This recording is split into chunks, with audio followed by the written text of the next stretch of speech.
Hello, everybody. I'm Stuart Schultz, and welcome to this course, which is Marine and Aquatic Ecology at the University of Zadar in Croatia. These video lectures will be posted weekly, and they will cover all the material in the lecture portion of this course. All multimedia materials will be presented and discussed in the lecture and uploaded as a video file online every week throughout this course. In addition, we'll have weekly meetings online also, in which we will discuss all course administration questions, all scheduling questions and issues, all exam and grading issues, and we will also discuss all the course material that we talk about in the lecture and also that you are presented with in the lab. So if you have any questions regarding lab material and any questions regarding data analysis or setting up data analysis using R in the lab, we will discuss that one-on-one if necessary in online meetings. And those meetings will happen once a week at the scheduled times. So for all questions that you have about course administration, check the web page or connect at the weekly meetings, and we will be happy to discuss anything that you want to discuss. These video lectures will only deal with the course content. So let's get started. The first question we can ask is, what is ecology? This course deals with ecology in the broad sense. Ecology as a scientific discipline, as a quantitative scientific discipline. So just to make this clear, ecology is not political activism, although it can inform political activism. It's not social work. It's not environmental studies. It is a scientific research program that focuses on the relationship between organisms and their environment, including other organisms. So ecology is a scientific discipline. It's a quantitative discipline that can inform political activism, social work of various kinds, and it can inform environmental studies, which focuses on management and environmental protection. It's the science that forms the foundation to all kinds of human activity that's associated with protection of the environment and conservation of resources. The first question is, what is ecology? Well, the word ecology comes from the Greek roots. The word oikos, which means house or home or family or the property that you're living on, and logi or logia, which is a suffix that's used to mean the study of. So ecology is a study, and metaphorically, it's the study of the house that we live in. Metaphorically, the environment, from the immediate environment to any scale, any broader scale, all the way up to the entire planet. The word ecology was coined by a German zoologist, Ernst Haeckel, who also coined the words phylogeny and phylum, and who is the person who originated the phrase ontogeny recapitulates phylogeny. And he was also a wonderful artist. You may have seen these intricate biological drawings and paintings that he's made and have been made into posters, postcards.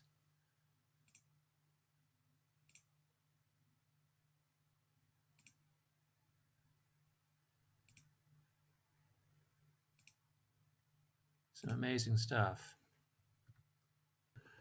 Not only did Haeckel coin the word ecology, but he also defined the discipline, the study of ecology. And he defined this as, this is the English translation of his writing, by ecology, we mean the body of knowledge concerning the economy of nature,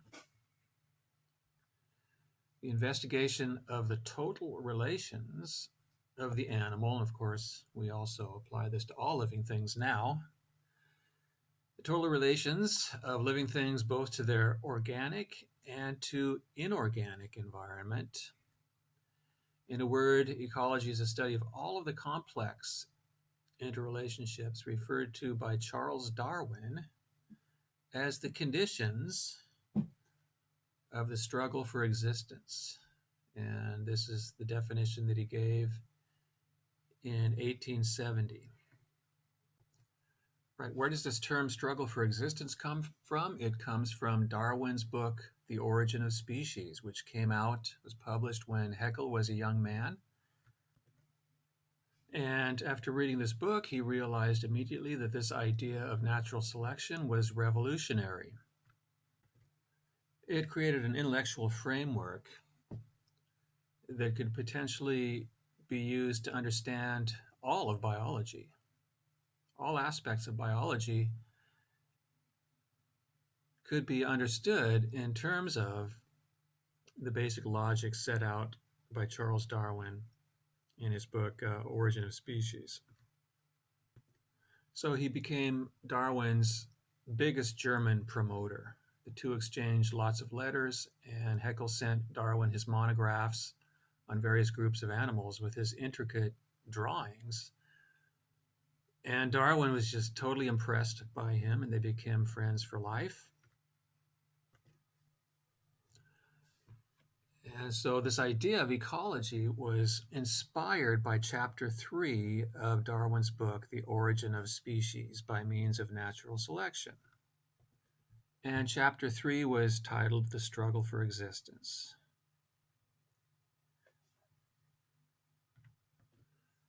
So Haeckel perceived ecology, or conceived of it, as a field of study that starts with Darwin's chapter 3 of his Origin of Species. And so the goal of ecology as a study became a goal of trying to understand any system in nature as an outcome of the logic described in Darwin's chapter 3, The Struggle for Existence.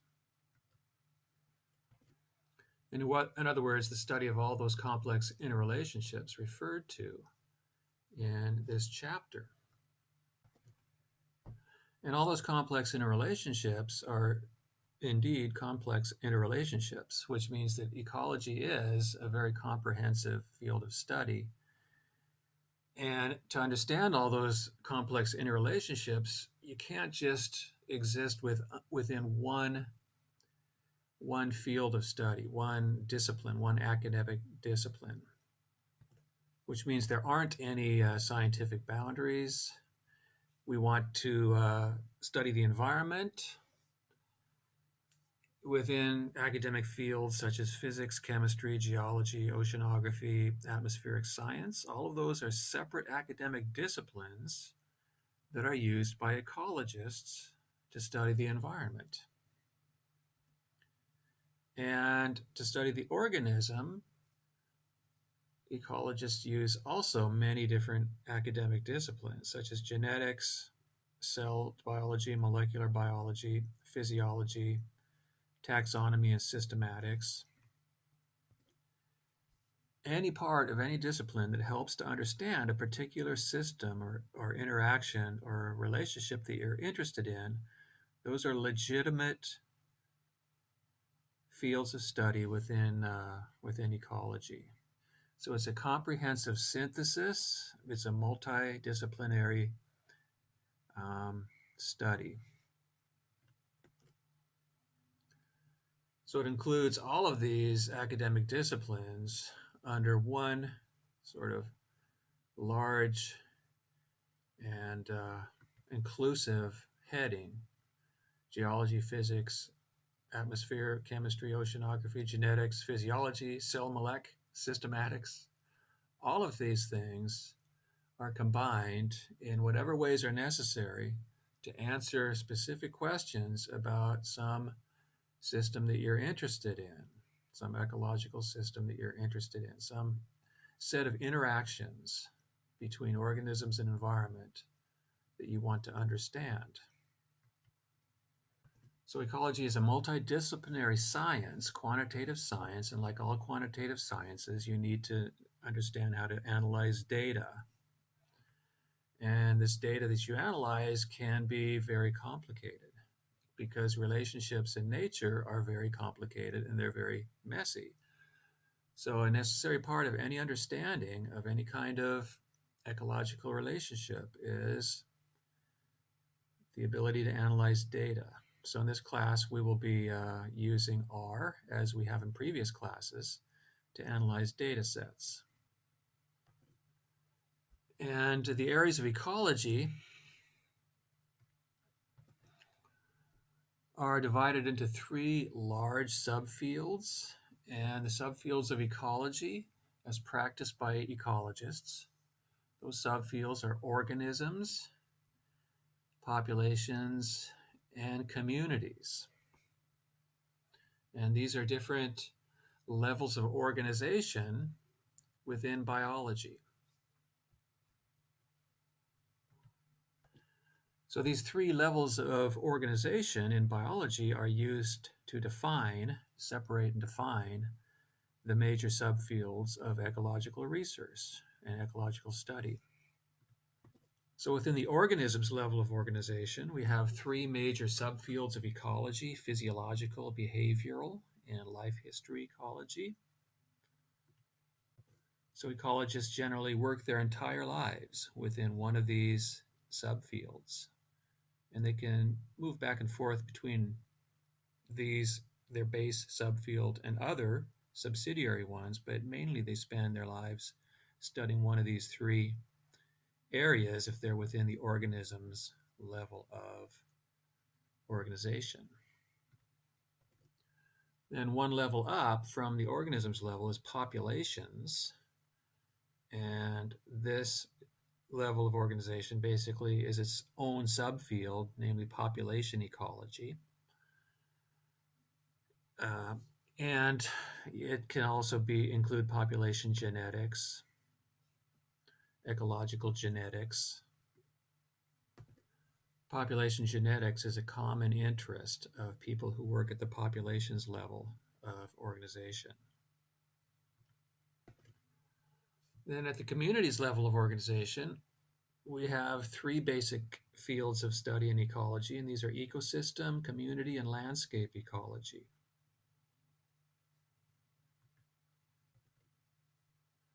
All right, so in this course, we're going to introduce all of these subfields. And there's going to be 3 units to the course: an organisms unit, populations unit, and also communities unit. And we're going to go over the basic concepts in all of these subfields of ecology and apply those concepts to the marine and aquatic environments. So within each of those subfields and within each of those levels of organization, we're going to interpret the relationships that we look at in terms of Charles Darwin's Chapter 3 in The Origins of Species on the struggle for existence. Okay, so let's look now at the central idea in Darwin's Chapter 3. Central idea, the argument, the logic goes like this. You start out with the idea that any population of organisms, we're talking about plants, animals, microbes, any population of organisms is capable of increasing and increasing rapidly. It's sort of a basic law of life that unless there's something preventing this from happening, organisms will reproduce. And they will reproduce exponentially or geometrically. 2 will go to 4, will go to 8, 16, 32, 64, and so on. And as the population increases exponentially, the resources will become scarcer because they will be consumed by the population. These are resources that the population needs to consume in order to survive and reproduce. and eventually get to the point where resources become in short supply. So the idea in this chapter is that in nature, resources are perpetually in short supply. This is sort of the default situation in nature. Resources are always in short supply because populations have increased to the point where they have driven the resources down, and so that there are very few resources in existence anymore. And this particular idea here that Darwin started with in his Origin of Species was inspired by an essay written by Thomas Malthus. So while Darwin inspired Haeckel to create this field of study called ecology, Darwin himself was inspired right at the beginning by Thomas Malthus and the essay that Thomas Malthus wrote. So let's take a look at that essay right now.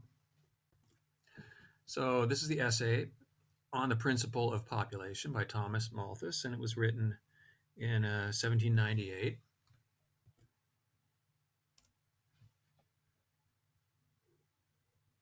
And his basic idea is that he's talking about human populations here. The idea that the population, when unchecked, I mean, in other words, if there's nothing preventing people or plants and animals from reproducing, well, then they'll reproduce. And 2 will suddenly become 4, will suddenly become 8, will suddenly become 16, and so on. In other words, the population will increase in a geometrical ratio. While subsistence, or the resources that are necessary for the people or organisms to subsist on, subsistence increases only in an arithmetical ratio, meaning that it does not increase as fast as the population. And he points out that if you're slightly acquainted with the way numbers work, then you will immediately be convinced of the immensity of the first power in comparison with the second. And as a result, the conclusion here in this essay is that the race of plants and the race of animals shrink under this great restrictive law of numbers, geometric versus arithmetic. And the race of man cannot, by any efforts of reason, escape from it. It's just an inexorable law of nature and of life. And the result is, in plants and animals, the result is waste, sickness, and premature death. Among mankind, it's misery and vice. Okay.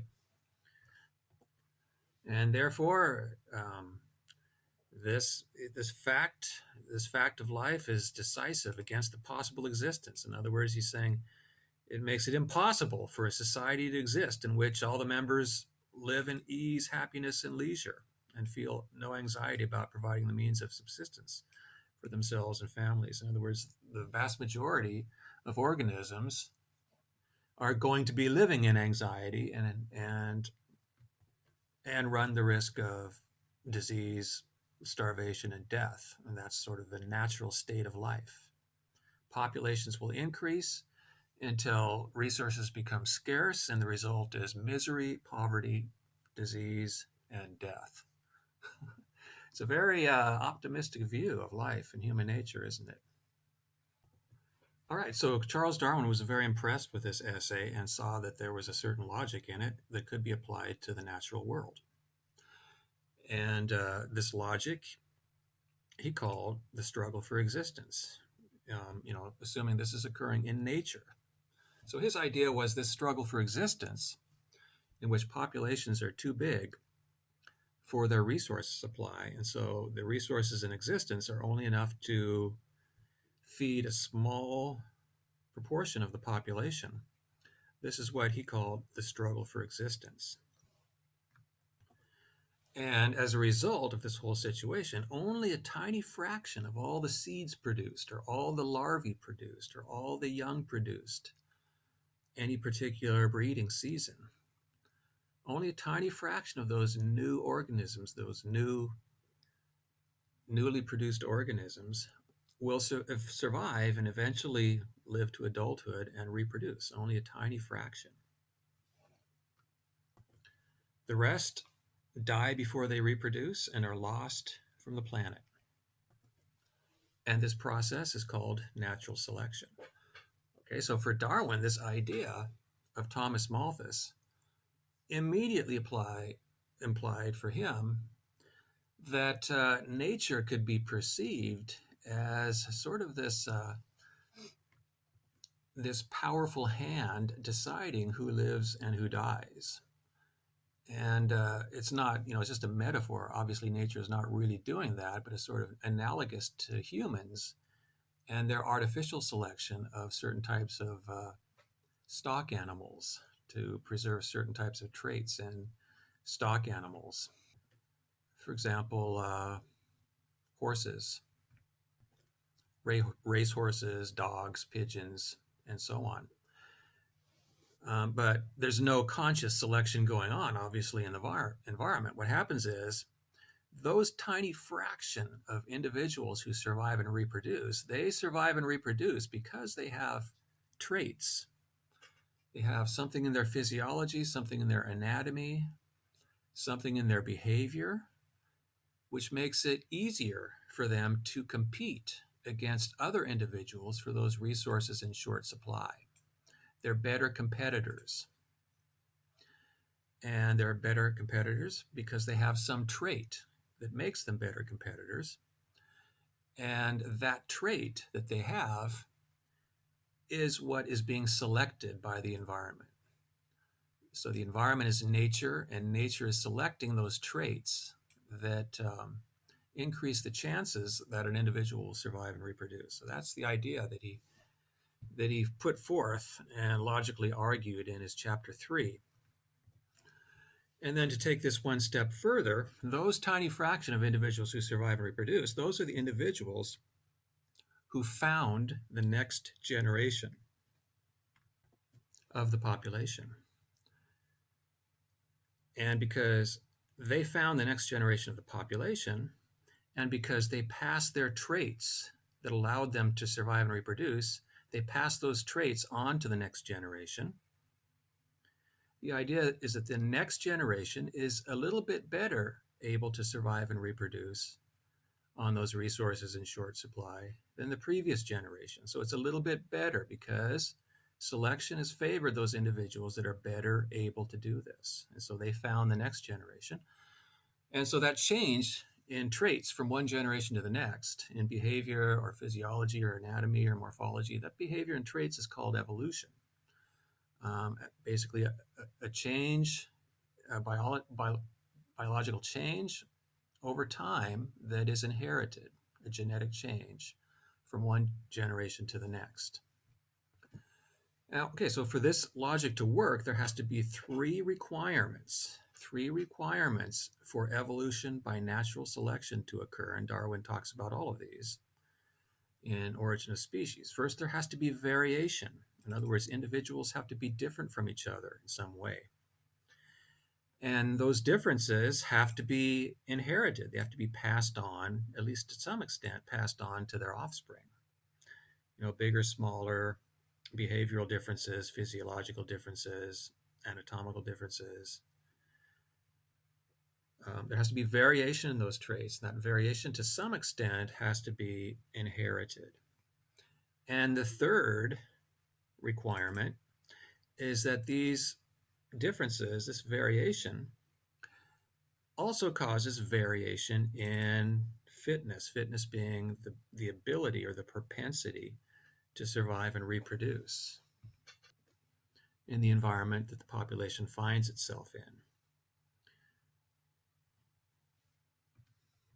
So if you have these three conditions, then inescapably, you get evolution by natural selection. So you start out with variation, and that variation is inheritable, and because of the struggle for existence, there's going to be large differences in the ability to survive and reproduce among variants. A small change in some trait might mean the difference between surviving and not surviving to reproduce. So that would be a large difference in fitness. Okay, so that difference in fitness is basically encapsulated in Darwin's metaphor, the struggle for existence. And that's what this chapter 3 was all about. Okay, so here's a little conceptual diagram here. We start out a population with several different organisms in it, some species, and we can give each organism a name, a number. Those organisms, seeds or larvae or young, are produced, and then they enter into a struggle for existence, which means a competition for resources. And resources can include habitat or space where you can avoid predators. So there might be a shortage of space for avoiding predators. So there's all kinds of competition that can occur in the struggle for existence. And then the idea is that only a small number of those organisms will eventually survive to make it to the next generation, say organism A. And then that organism founds the next generation, which will be slightly different from the previous because, this organism is different from the average of this population. And it's different in a way that allowed it to survive and reproduce. All right, and so the reason that this organism was better able to survive and reproduce is because it was better able to carry out its life functions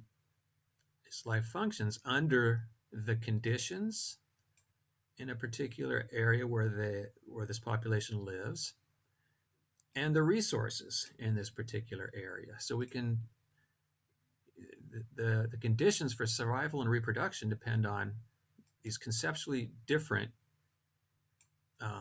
two things here: conditions and resources. So let's just consider what these are and what their difference, how they differ from each other. So conditions are aspects of the environment that are important in determining who lives and dies, but are not consumed. They're not consumed, so you don't compete for these conditions. So things like temperature, salinity, wave exposure, currents, pH, and resources are things that are important for surviving and reproducing, but are consumed so they can be under competition. So resources would be food or nutrients, or space to avoid predators, for example. All right, as a result of this idea of evolution by natural selection and the struggle for existence, we have two unifying principles, basically, of ecology. The idea that every species is absent from almost everywhere in the biosphere because they're present only in the locations where they are able to survive and reproduce. And if you're well able to survive and reproduce at one set of conditions and resources, then that generally means you're not as able in other situations.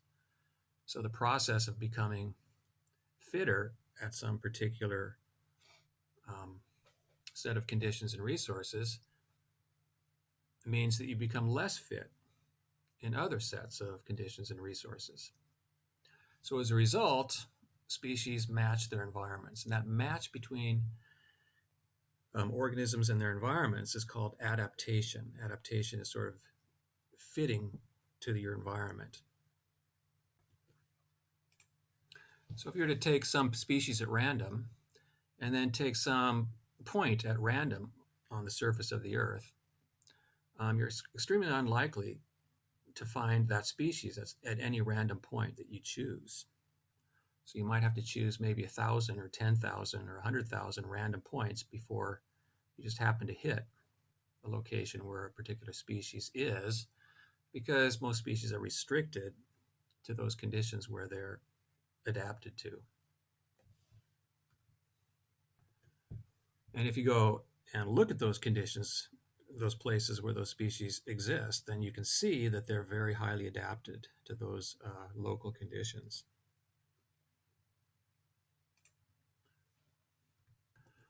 All right, so this is one thing that you see in nature over and over and over again, everywhere you look, is that species are adapted in very amazing and beautiful ways to their environment. And Darwin went to great pains to explain that adaptation as the result of competition. So, for example, a woodpecker has these claws on its feet that enable it to hold on tightly to trees, so that it can bore holes in in the wood in order to find insects. Why does it have these claws? Because it needed those to compete against other individuals in the population for those insects that were in short supply due to the struggle for existence. Similarly, it has a stout beak that allows it to bore holes in trees, because if it didn't have that stout beak, it wouldn't be able to compete against other individuals for those insects um, during the struggle for existence. And it has these strong and stout tail feathers to allow itself to prop itself against the side of the tree while it's foraging for insects. It has those because they allow the individuals with that trait to compete against other individuals for those short supply of insects during the struggle for existence again. So when you see adaptations in nature, and you see them everywhere, so Darwin's argument was that those adaptations came at a huge cost. It came at a huge cost to those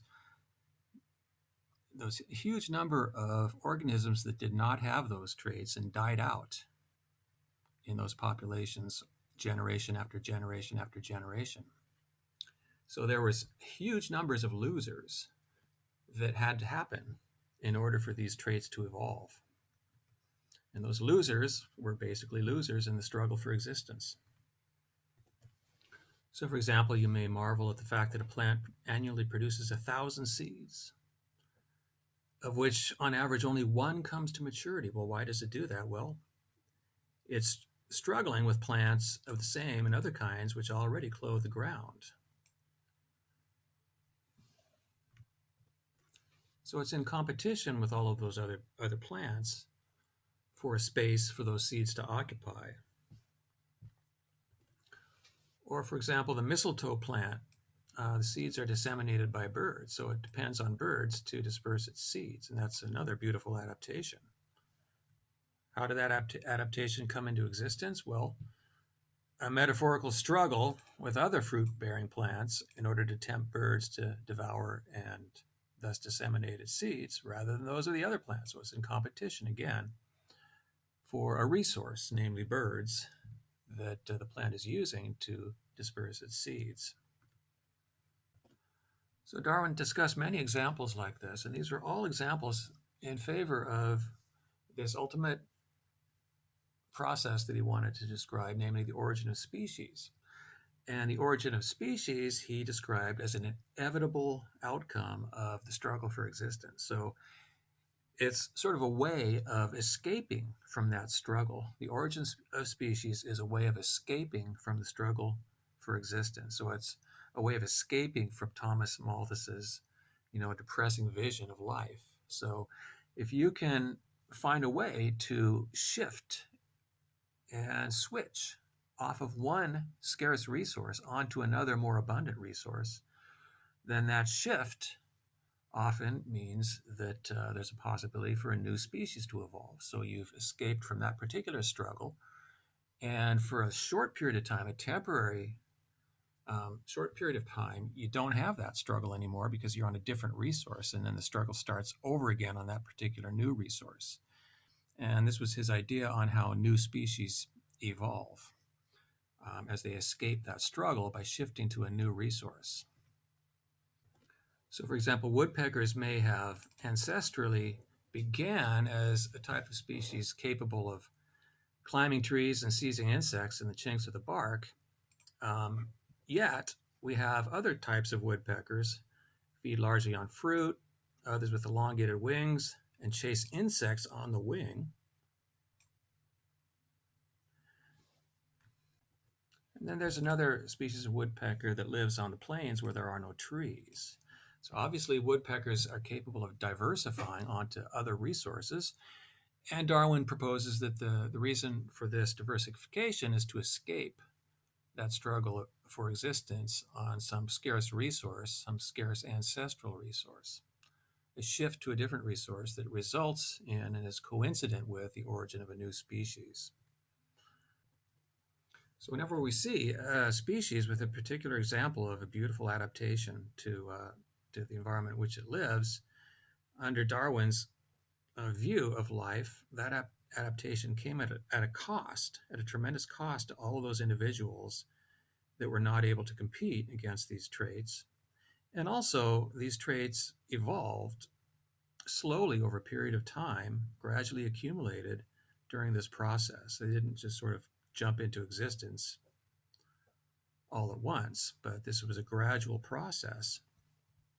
And it's an ongoing process still happening because in nature, still, it's always going to be the case that only a small proportion of the new young that are produced during one season, only a small proportion actually survive to reproduce. And those are the individuals that have the traits necessary to compete. So this should be going on constantly all the time. It's a perpetual process in nature, the struggle for existence and the drive to escape that struggle somehow. By evolving to be even better exploiting a particular resource, or the ability to evolve to switch to a different resource to escape that struggle, at least temporarily. Okay, a great example to illustrate this whole idea within a marine context is the group Cetacea, which is an order of mammals that include the whales, dolphins, and porpoises. So we can look at these and immediately see several beautiful, wonderful adaptations that these animals have to the marine environment. So they have adaptations of size and shape. So they have a streamlined shape that minimizes turbulence as they swim through the water. Turbulence would slow down and make less energy efficient their swimming. So they have a streamlined sort of torpedo shape. They have these horizontal flukes that they undulate up and down, which provides them with propulsion. They have flippers that are also streamlined, used as sort of as steering and paddling.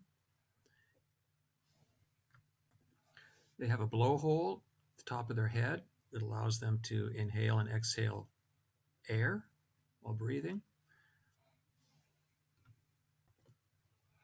And they're able to utilize oxygen in a way that allows them to stay underwater for long periods of time 5, 10, 15, 20 minutes, half an hour, routinely. And they have several other adaptations that you can't see on the surface. Like, for example, this is a gray whale that has baleen on the roof of its mouth that allows it to filter out small organisms in the water as food. So we can see that these marine mammals in the order Cetacea are beautifully, wonderfully adapted to the marine environment. Okay, here I'll let David Attenborough take over here in his series, The Blue Planet.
All right, so this is almost an unbelievable example of the interaction between organisms and their environment.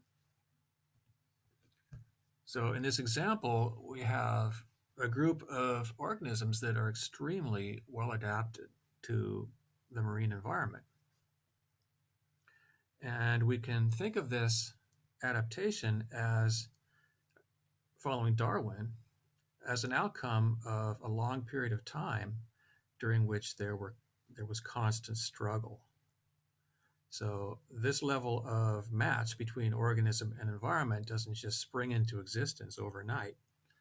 It takes generations and generations of struggle and competition within a particular environment in which every generation, just a small number of individuals, survive from birth to pass on their genes to the next generation. And the result is something that you might think is completely impossible because whales, of course, are mammals. And what does that mean? That means that this set of adaptations that we see in cetaceans appeared in a lineage of organisms that started out as four-legged animals, hairy four-legged animals, hairy quadrupeds that walked around on land. So this seems impossible. Yet Darwin gives us a mechanism by which we can see it as a completely possible and almost inevitable process that simply takes time. It takes a long period of struggle over many generations. And each generation, there's a small change that increases the fitness of the organisms involved in that struggle. So let's consider how this might have happened. Well, that's what we have today that we need to explain. Well, there's roughly 76 species in the order Cetacea of whales, dolphins, and porpoises. And there are three suborders. There's the Archaeocetes, which are the ancient whales, and they no longer exist. They are just represented fossils. So one thing that we have to recognize that in Darwin's idea, there are always going to be transitional forms that we no longer see. Obviously, these highly adapted species didn't appear out of nowhere. They went through many transitional forms that died out because they weren't as well adapted. That's what his theory requires. Well, we've got these ancient whales that no longer exist. And the existing suborders are the toothed whales, the odontocetes, and the baleen whales, the mysticetes. So the odontocetes are the dolphins and porpoises and killer whales, sperm whales, and the baleen whales are the mysticetes. And the fact that we have these two suborders, existing suborders, indicates that obviously diversification happened, which according to Darwin, that would happen because at some point individuals shifted from one resource to another resource. They diversified on different resources, possibly to avoid the struggle for existence, to avoid competition on resources that were in short supply at some time in the history of the evolution of these groups. So these are entirely aquatic species, usually marine, and they're mammals, which means that they evolved from hairy terrestrial quadrupeds. And the most closely related terrestrial mammal to Cetacea are the group the hippopotamus belongs in. And the evidence of the relationship is found in blood proteins, all of these characteristics here.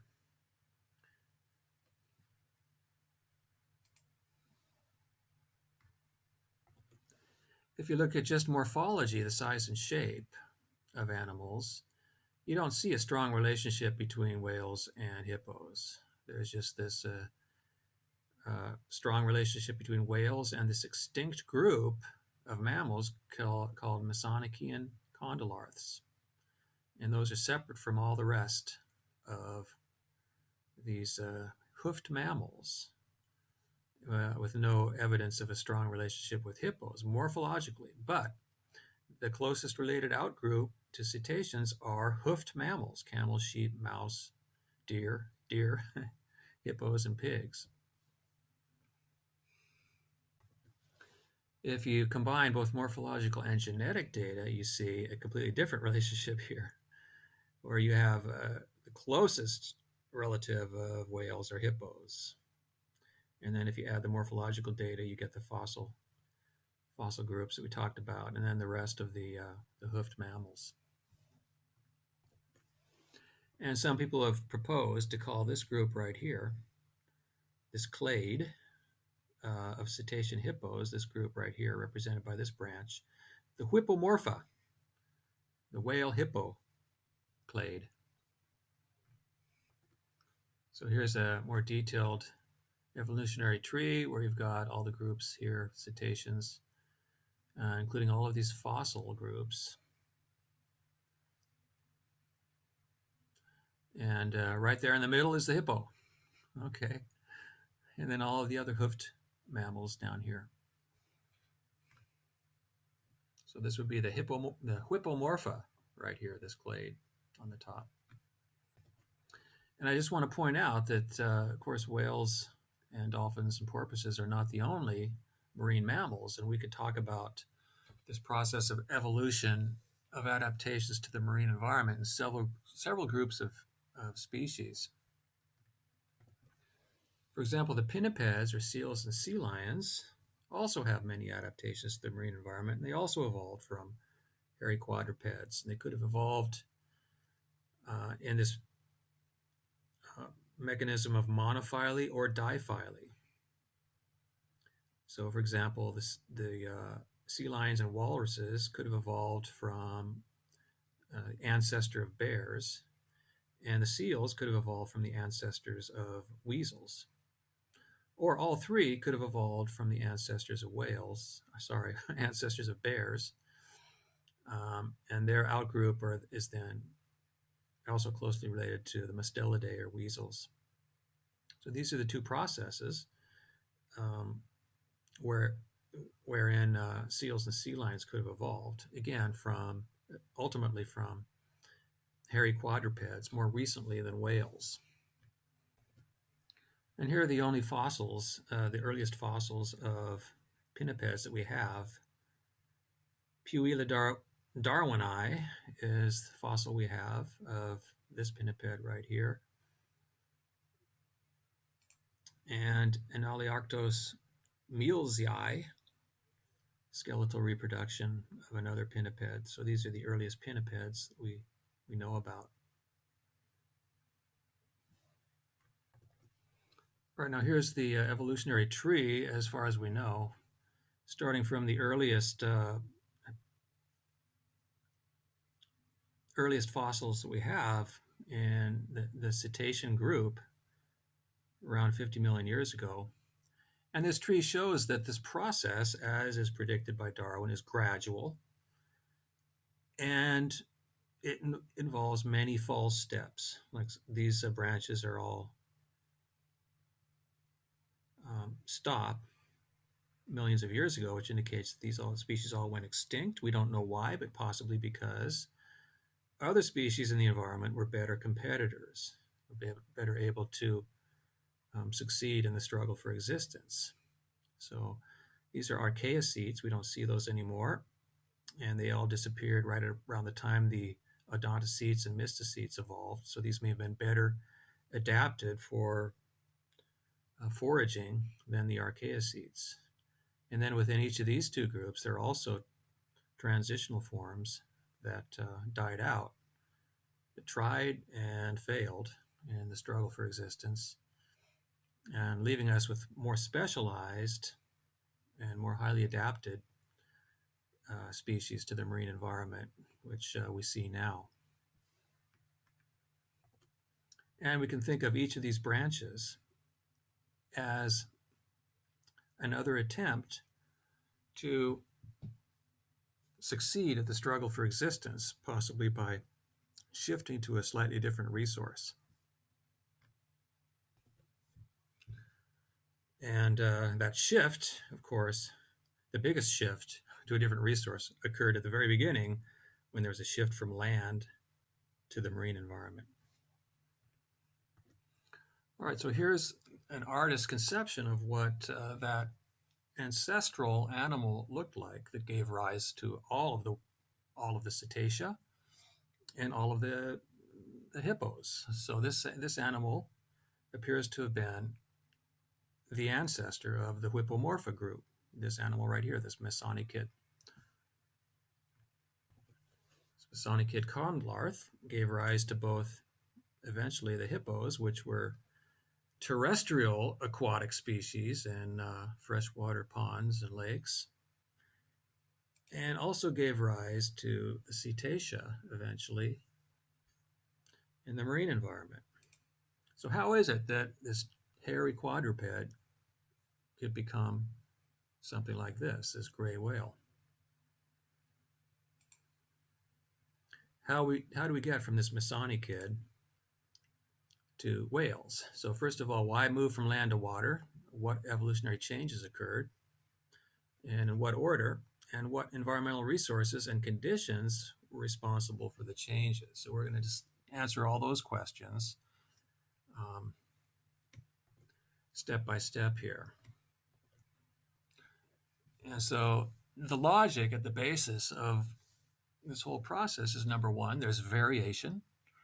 There's variation in every population in every trait that you measure. There's always going to be variation. Individuals are going to be different in every trait that you measure. And those traits are going to be heritable, and they will result in differences in fitness. Inevitably result in perhaps small differences, but differences nevertheless in fitness among the organisms as they're competing for resources that become ever more scarce in the environment. So the first big question here is, why shift from land to ocean? That's a huge shift. Why would you possibly do that? Well, one answer inspired by Darwin's logic would be that you shifted to avoid competition. Competition for scarce resources, probably food resources, on land. But that's a huge shift to make. I mean, you are going from, presumably a state of adaptation to land resources, and then you shift to marine resources in which you have to swim underwater to catch food with your mouth. Imagine how hard it is. We can easily understand how hard that is as human beings, to swim underwater, hold your breath and swim underwater and try to catch fish or other food underwater with your mouth. That's not going to be easy to do, right? So it seems like a ridiculous thing to try and do, but it happened. It must have happened. So how do we explain that? Well, there must have been some very good reason for doing that.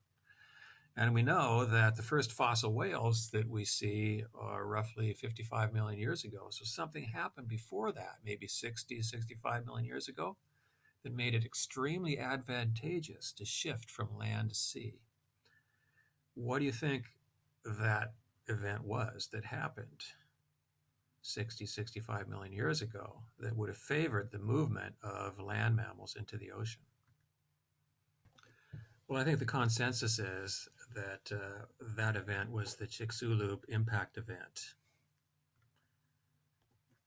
So it's well established, and there's a consensus that an asteroid or a comet collided with the Earth, and that asteroid or comet was around 11 to 81 kilometers in diameter, and that impact event was about 65 million years ago. And that event was coincident with, caused the extinction of the dinosaurs, either immediately or very rapidly after that impact event. Evidence for the impact event is geological. You have this layer of impact rock that is visible on rock outcrops. And you can check this website, which goes over the evidence, the geological evidence for the impact and for the magnitude of the impact, which formed this crater that you can see on the Yucatan Peninsula in Mexico.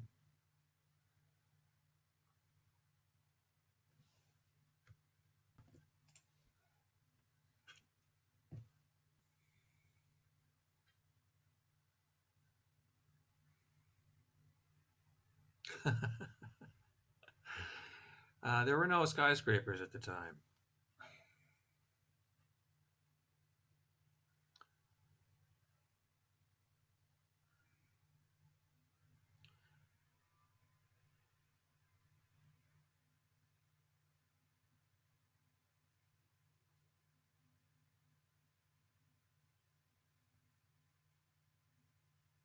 So this is just an artist's conception of a generic asteroid impact.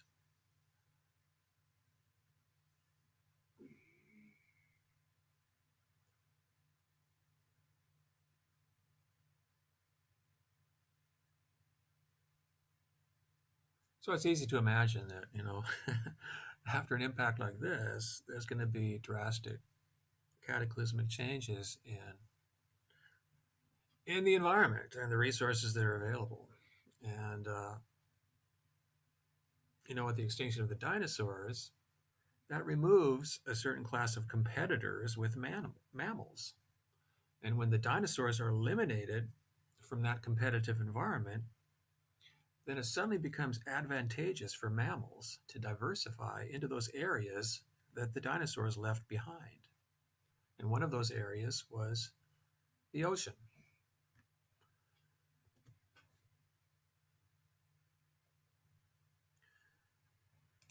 So dinosaurs were eliminated from the ocean. Also, other large reptiles, large predatory reptiles such as ichthyosaurs, mosasaurs, and plesiosaurs, shown here. These were fearsome predators in the ocean that could easily have prevented any mammals from entering the ocean. They would immediately become prey. If you're a land mammal trying to swim around in the ocean, around animals like this, who are already well adapted to swimming and are very efficient predators, then it's not much of an advantage to switch to an aquatic resource, to a marine resource.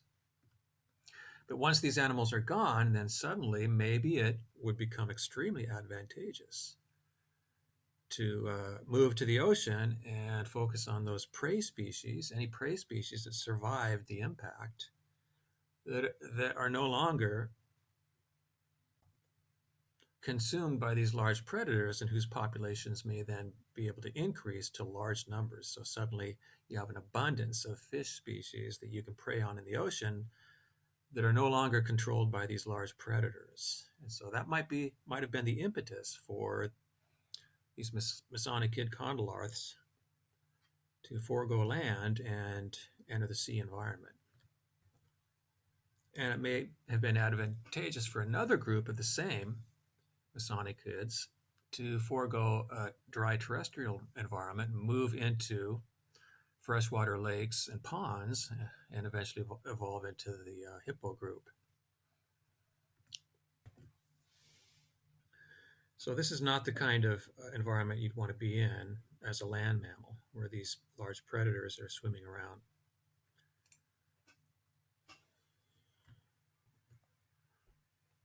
All right, so we don't know for sure if that's the reason, but it's quite a coincidence that this movement, the first fossil whales, occur right after that impact event. Okay, but once that move happened and you have these land mammals in the ocean now free from predation from these large reptiles and able to capitalize on these large fish populations who might have exploded population size as a result of the disappearance of their predators.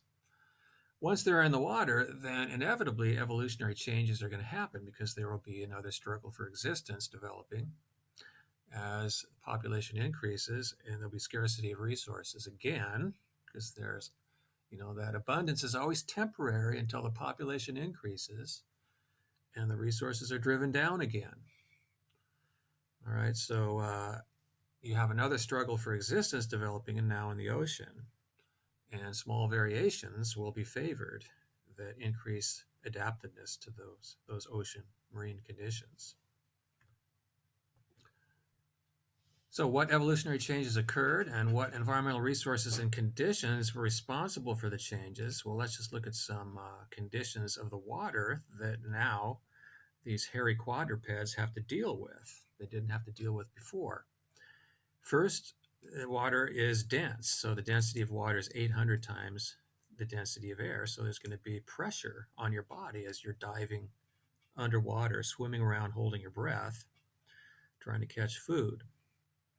Also, one condition is thermal conductivity. The conductivity of water is 20 times faster than air, which means it takes 20 times the heat to increase the temperature of water 1 degree than it does to increase the temperature of air. And third, of course, the lack of air in the water. So if you have lungs and you need air to breathe, this is going to be a challenge. And fourth, there's low light penetration. Okay, so all these conditions, according to Darwin, are going to select for characteristics of small variations in these animals that tend to favor their ability to function under those conditions. Density, high conductivity, lack of air, low light penetration. So all of these things are going to select for characteristics in the physiology, anatomy, and behavior that increase their ability to deal with those conditions. Okay, here's a nice video that shows, sort of encapsulates the major changes in the evolution of whales. Okay, here's a hairy quadruped running around on land. This is Pakicetus. Is this a whale? Yes, this is a whale. Okay, so it seems strange to call this a whale, but we have to call it a whale because it is the ancestor, it represents an ancestor of all of the whales in existence right now. And the reason this seems strange to call this a whale is because none of these exist anymore. We haven't seen any of them anymore. So it seems strange to call this a whale. Only this has to be a whale because it's on the branch of the evolutionary tree that contains whales. It's on that branch. And the reason we know that it's on the branch is that its skull morphology is the same. It's derived, it's different from other terrestrial mammals at the same time.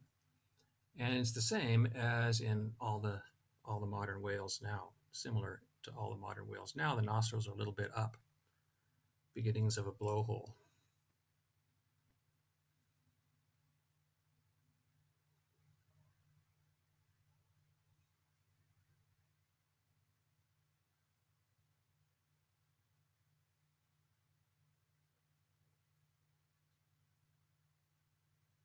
So all the limbs function for walking, no tail flukes yet.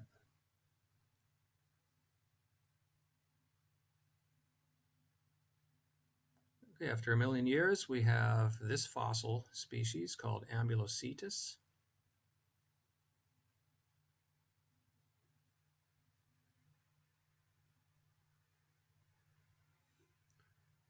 And it's a predator in freshwater. All the limbs function for walking, no tail flukes, possibly webbed feet. The nostrils have moved towards the forehead a little bit.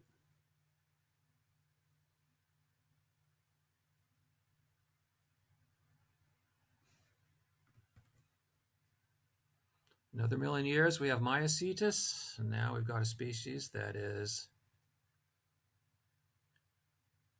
obviously sea lion-like. Its limbs are not well adapted for walking. They're sort of intermediate between walking and swimming. Can't do either one extremely well. So there's sort of a transitional species in terms of its locomotion in the water. Now, by 37 million years ago, we have the Dorodon, and it's quite derived, quite changed relative to a hairy quadruped. It's completely aquatic. It's not on land anymore.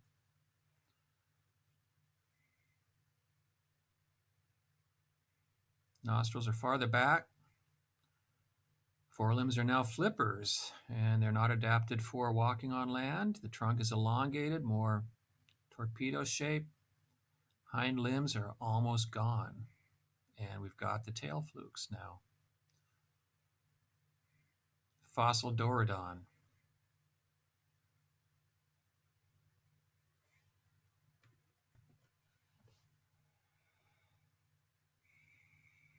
Lanocetus, 34 million years ago, starting to look like a modern day dolphin. Got the horizontal tail flukes, flippers, reduced teeth. So a sort of transitional between toothed and baleen. The nostrils are far back on the skull. Immobile elbows, so the arms are embedded in the body up to the elbows, possibly to reduce turbulence while swimming, reduce drag.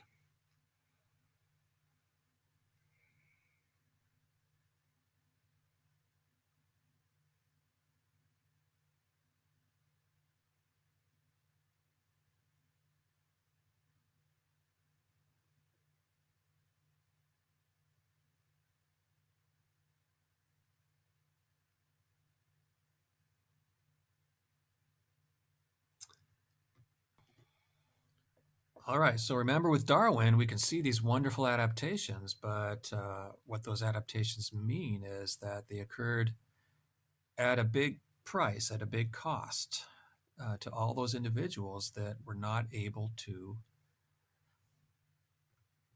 compete against those individuals who had those small adaptations that made life a little bit easier in the marine environment,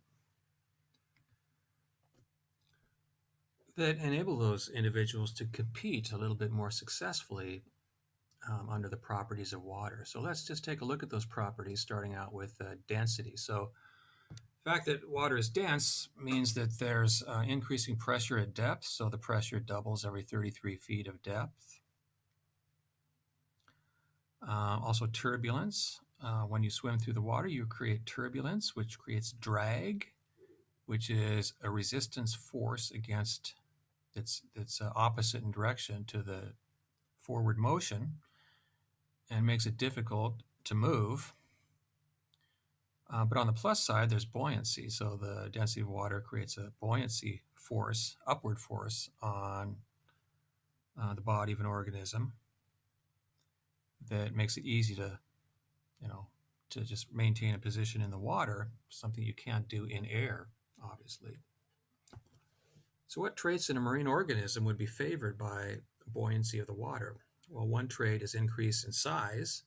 If there's an advantage to being large, then there isn't much of an obstacle to getting bigger, because a large size doesn't make it more difficult to move around necessarily as it would on land because of the buoyancy of the water. And being larger means you can move faster. So there might be selection in favor of large size in order to move from one place to another fairly quickly. When these large whales get stranded on land, their bodies very rapidly start to collapse under the gravity, lack of buoyancy in the air. They need to be in the water at all times. So that buoyancy makes it possible to have a large body.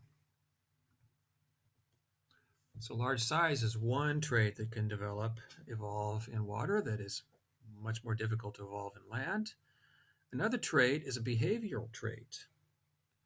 As a result of that large size, whales, any large whale can move much more rapidly through the water than a smaller sized organism, smaller sized animal.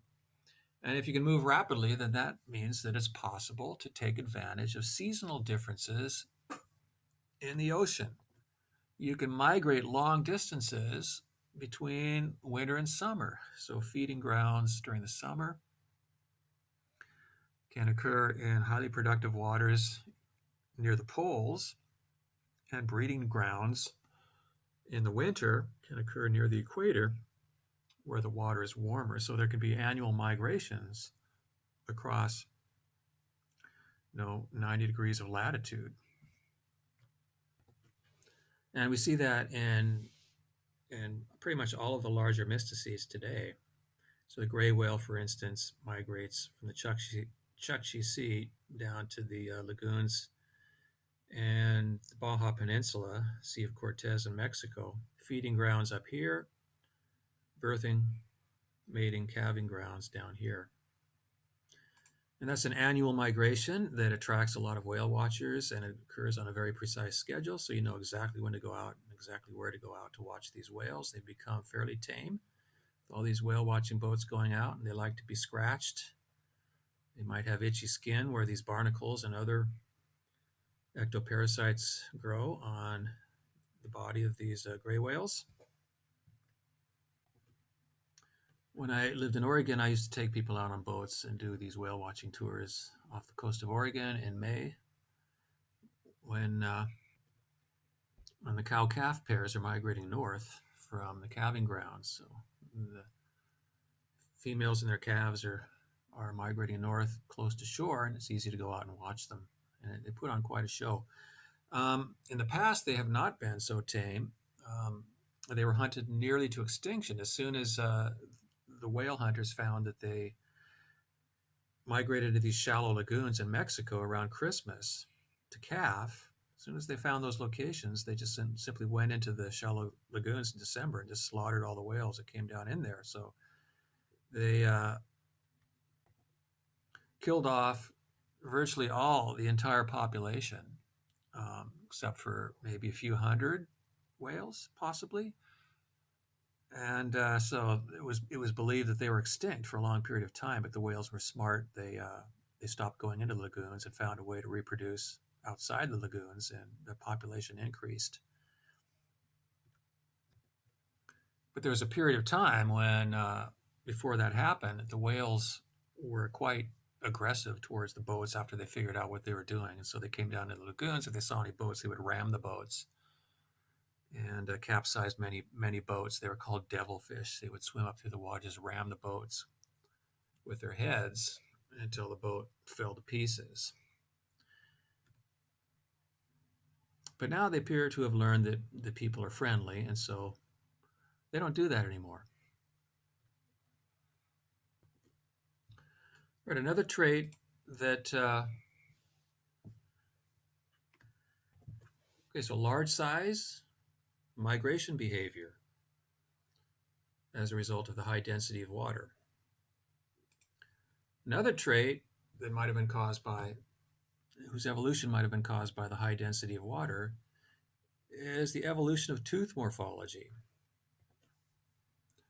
So in the water, it doesn't make much sense to chew your food because your food will just float out into the water if you're chewing it. So in the ancestors of whales, we see evolution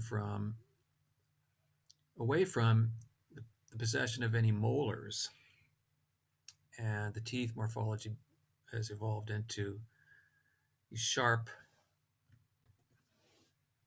seizing function. So the pygmy sperm whale just have these sharp needle-shaped teeth which function just to catch the prey so there can be immediately swallowed. So there's no chewing whatsoever involved. All right, so loss of molars is another trait. Another trait is the development of baleen. So in all the mysticetes, there are hundreds of rows of baleen plates that grow from the roof of the whale's mouth that are made out of keratin, the same material that fingernails and hair is made out of. So it's flexible and strong, and it has a high surface area, and it filters out small food particles. So we're talking about small crustaceans usually in the plankton that these whales filter out of the water using their baleen plates. So the high density of water allows plankton to be buoyed near the surface, near the lighted surface water where the food content is high. And those plankton species serve as food for the whales.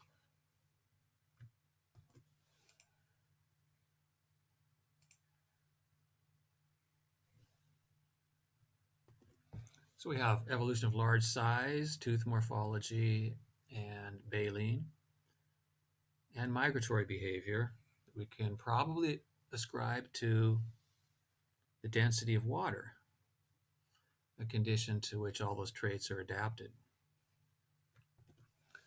All right, another trait, another condition of water that's different from air is the thermal conductivity. So you have a rapid heat loss in cold water, rapid heat gain in warm water. It takes a lot of heat to change the temperature of water.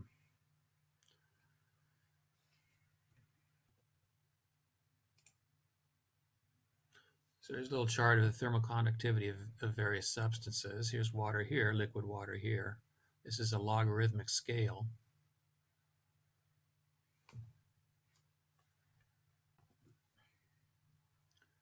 And air down here.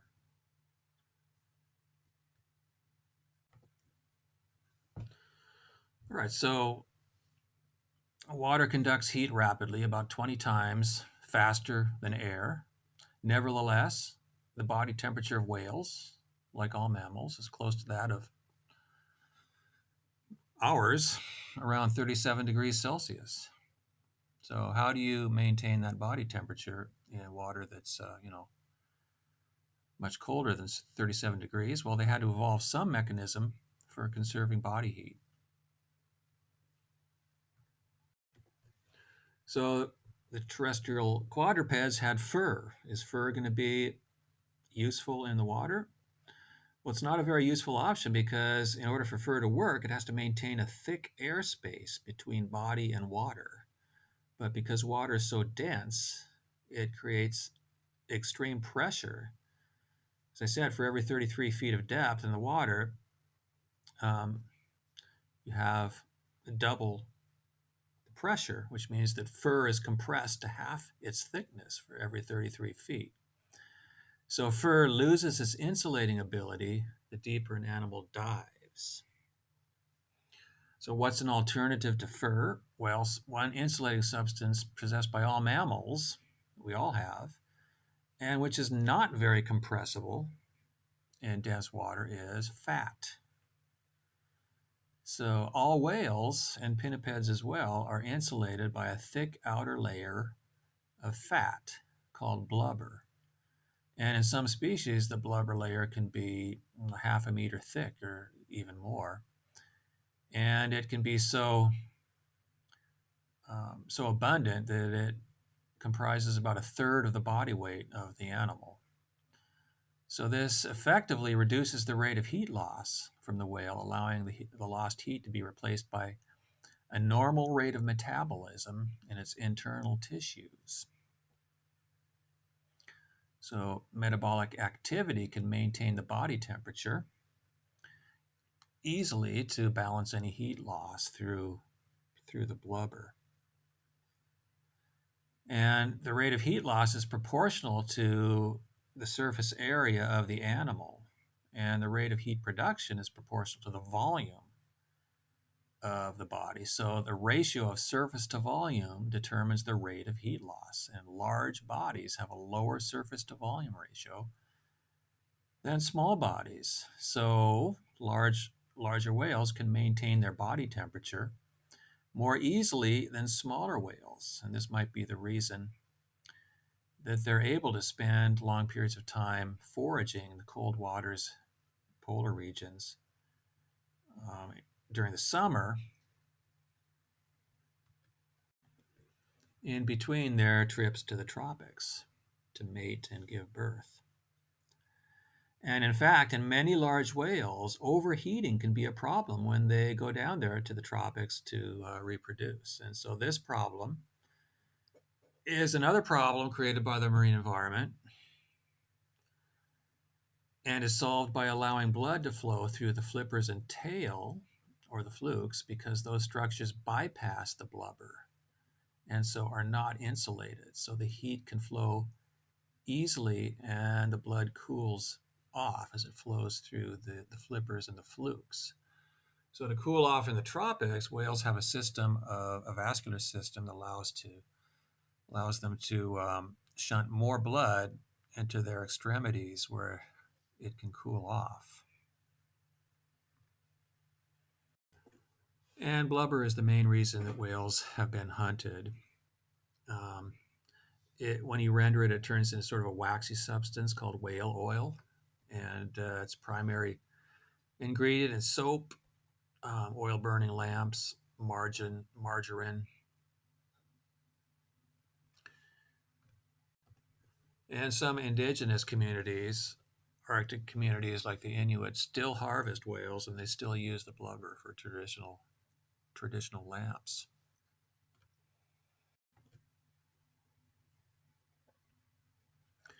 Of course, all of these products can easily be produced now without the use of whale blubber. It's not necessary. All right, another characteristic of water is the lack of air. Whales are mammals, and therefore they lack gills, and so they cannot extract oxygen dissolved in the water. So they must breathe air, just like terrestrial mammals. One adaptation to make air breathing easier is the migration of the nostrils from the snout of the terrestrial ancestor all the way up to the top of the head.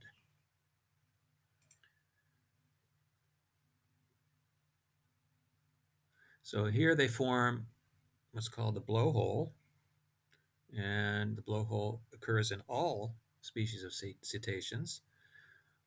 And in the odontocetes, the blowhole is just one hole. In baleen whales, it's two. The two nostrils are still there.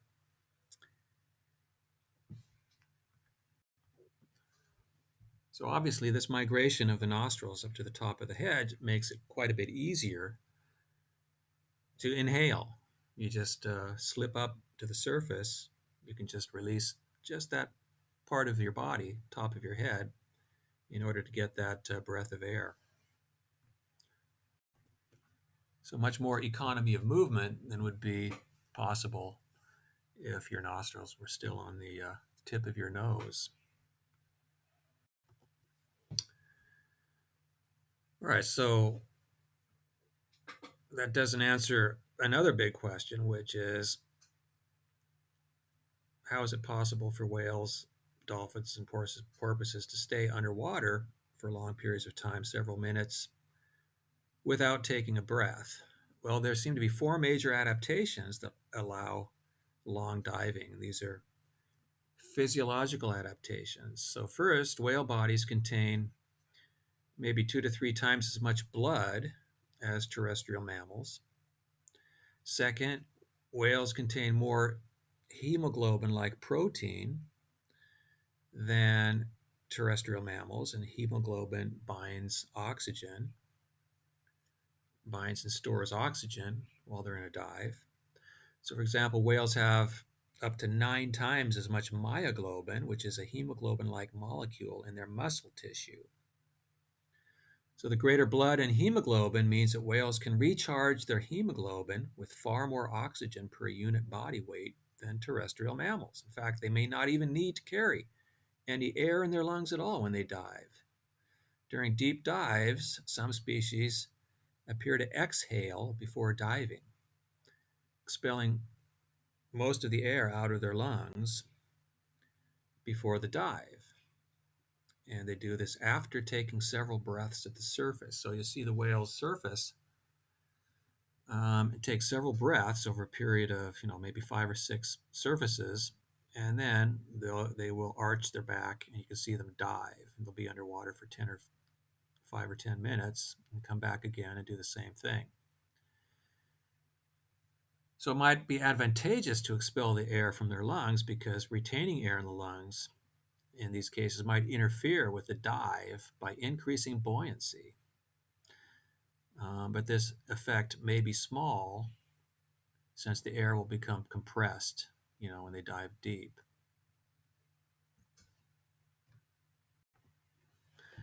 Third, as whales run low on oxygen during a dive, they can divert their blood to their vital organs, primarily their heart and brain, which are the most important.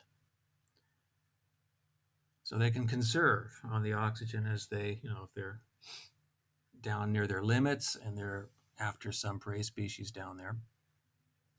And third, whales can switch their metabolism over to anaerobic respiration, at least to some extent.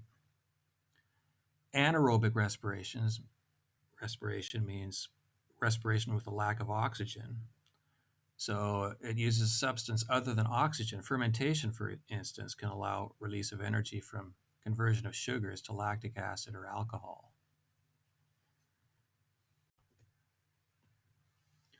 All right, another feature of ocean condition is low light penetration,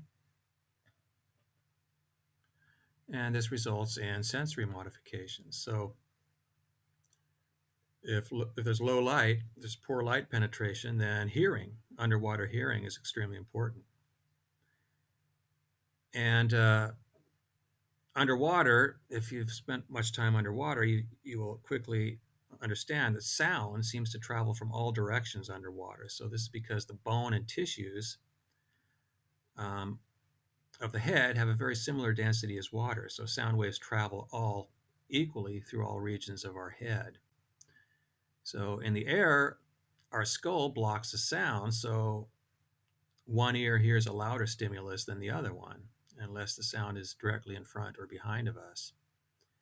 In water, the skulls transmit the sound at close to the same speed and amplitude as the surrounding water.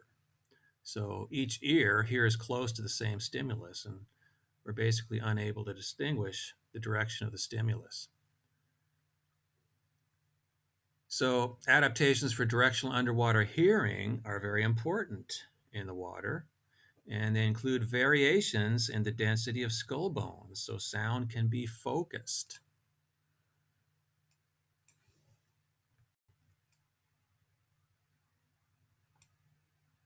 So toothed whales evolved the ability to locate objects in the dark through a kind of sonar. They produce a variety of clicks and similar high frequency sounds, clicks and whistles, and then they listen to the echoes. And from the echoes, the amount of time it takes the echoes to reach them, different parts of their head, they determine the size, shape, and distance of objects.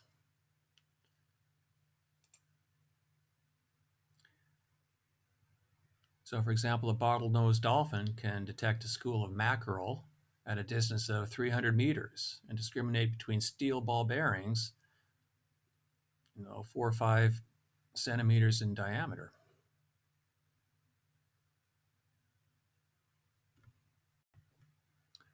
So they create these whistles and clicks in these nasal sacs. So you can do it. We can do something similar, and those whistles and clicks are focused through this organ called the melon outwards to some location. And then the sound waves come back and travel along this fat-filled cavity in the lower jaw at different rates, different parts of the skull, so that you can determine that they can determine the direction from which that sound is coming. So they can detect food at a couple hundred meters easily. So you can demonstrate these abilities fairly easily in an experiment by blindfolding the dolphins when they're very hungry, and putting some fish at a distance, and then watching them swim and catch the fish quite effectively, even though they've got these blindfolds on their eyes. Okay, to summarize, basically, fossil evidence have told us a little bit about the sequence of adaptations that whales have undergone to the marine environment.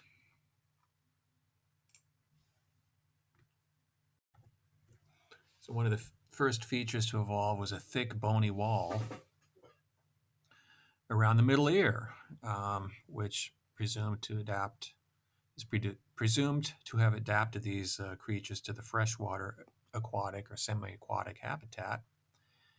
And then soon after that, we have the evolution of a large, powerful tail that assists in locomotion, shorter legs to reduce turbulent drag, make swimming easier, a fat pad in the jaw, which helps the transmission of sound, so you can get directional underwater hearing. And we have sort of a brackish water habitat in estuaries. And then soon after that, we've got a complete saltwater habitat, full marine habitat. And the nasal opening shifts back towards the top of the head. Eyes move to the side of the head.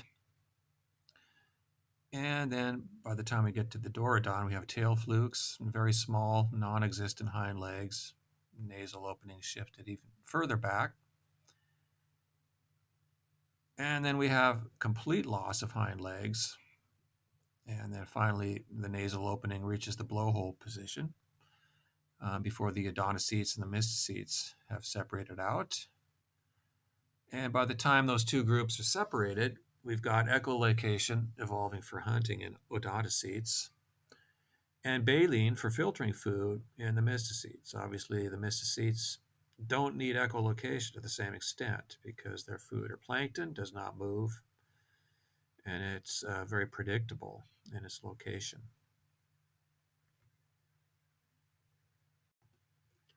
All right, so let's interpret this process in terms of Darwin's Chapter 3, Struggle for Existence. So, what Darwin is saying is that this process takes time. The process of adaptation takes time, natural selection, because it's an ecological process. It occurs as a result of interactions in the environment from one generation to the next. And as a result of those interactions, some individuals get eliminated, other individuals get retained, pass on their genes. So that takes time because it's an ecological process that has to occur before any change happens. Also, that process depends on variation that exists in the population at the time that it's happening. Obviously, you don't have whales, modern whales, and these populations of Pakicetus. So those modern whales will take time to develop. You have to start with small variation in the traits of these individuals to start out with. So you're dependent on the variants that exist at any given time. You know, you go from one variant, a small change, to the next variant, to the next variant. And third, there are many stages, transitional stages along this pathway, representing forms that existed at one time, but perhaps were outcompeted by better adapted forms that appeared later, such as the toothed and baleen whales that are highly adapted for catching different types of food in the marine environment. It's easy to imagine that these groups here would be much better adapted, much more competitive than these previous species. And fourth, this is a process of diversification.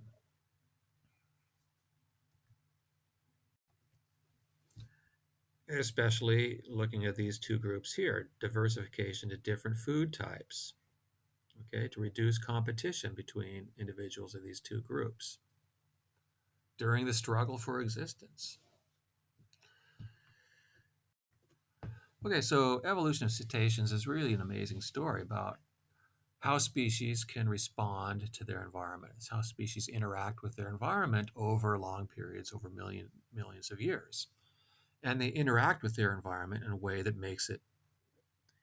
increases their ability to carry out their life functions in that environment through the process of evolution by natural selection. And so this is an especially interesting story because of the fact that the common ancestor, the single common ancestor of all whales, dolphins, and porpoises, was a terrestrial mammal that trotted around on land on four legs. And that this mammal was able to evolve into the whales is just a testimony to the incredible flexibility and changeability of the body plan of mammals, and the same is true of any animal body plan, which over millions of years can change in response to natural selection to match its new environment. So, the essential nature of every whale is a product of the interaction between organism and environment, of that interface between organism and its environment. So, the interface between flesh and the seawater and the unique processes at that interface that operate over millions of years, those processes, along with variation and inheritance, have resulted in the modern day cetaceans. And this is true of any organism. What we see as an organism is basically the product not only of its interactions with the environment right here and now, but it's ultimately the product of all its interactions with the environment during the entire evolutionary history of its lineage. So it carries lots of traits that evolved in the past that may not be the best, most optimal traits right now. So what we see now is just a snapshot, one frame of a movie, metaphorically, that's been playing continuously for the last 3.6 billion years. So what every organism is right now, what we see is a product not only of its present ecology, but its total past ecology, all of its ancestors, all the way back to the beginning of life. So we might never understand an organism completely from understanding its current ecology or interactions. We need to understand its past ecological relationships and interactions also.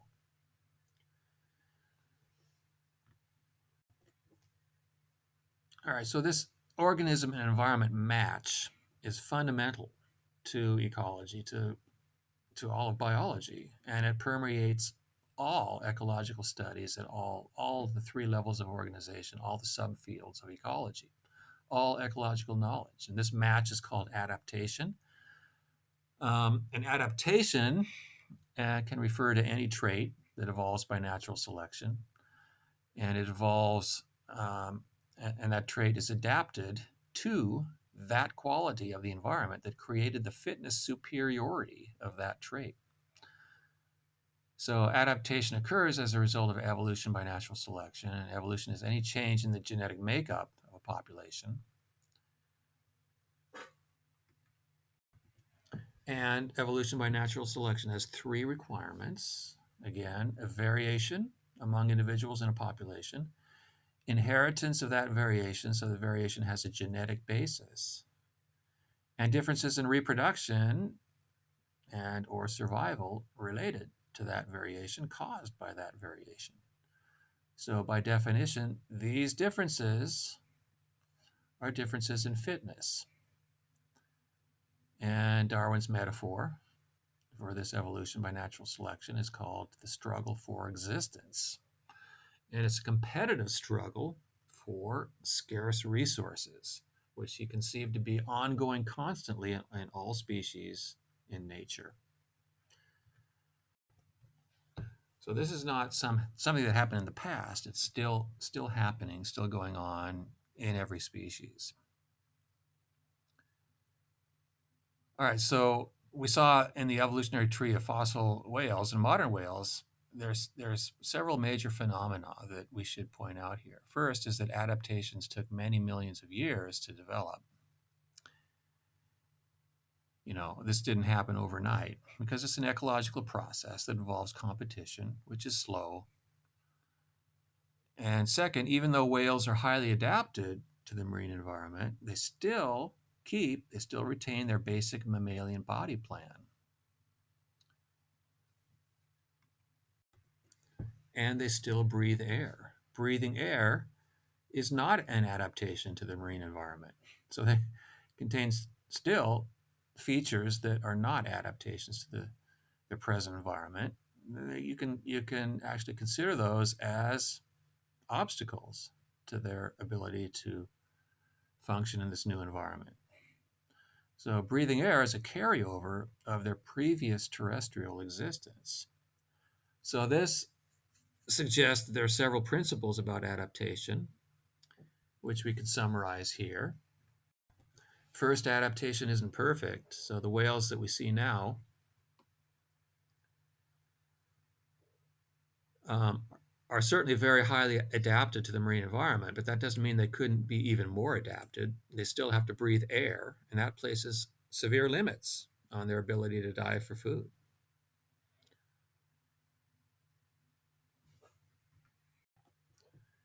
So this suggests that their mammalian, or more specifically their terrestrial heritage, has placed a constraint on what is possible. Certain things are just not possible, or may take a much longer time to develop than other things, like, for example, the development of gills. But their previous terrestrial heritage itself is a collection of adaptations to the terrestrial environment. So we can say that past adaptations place a constraint on what is possible in the future. So once you start down a road, it can be difficult to turn back in some ways. Some ways, but not in other ways, depending on how your body is assembled and how it functions.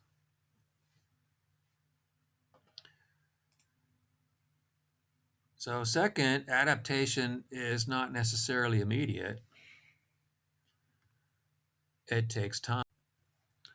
Again, the evolutionary tree shown here demonstrates that tens of millions of years were required for the first collection of adaptations to the marine environment that are now visible in fossils.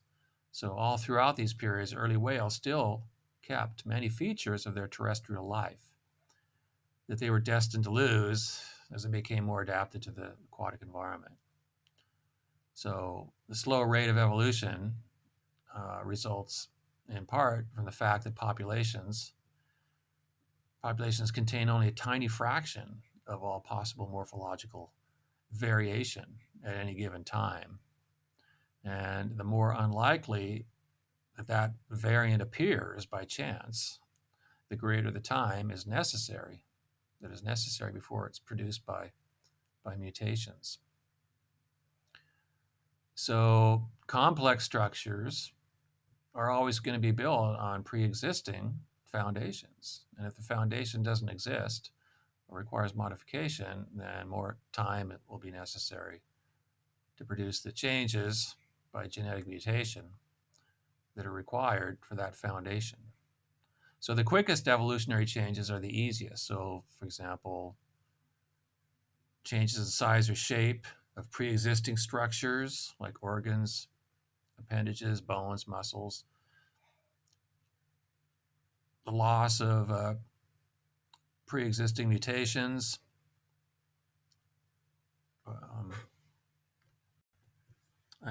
structures.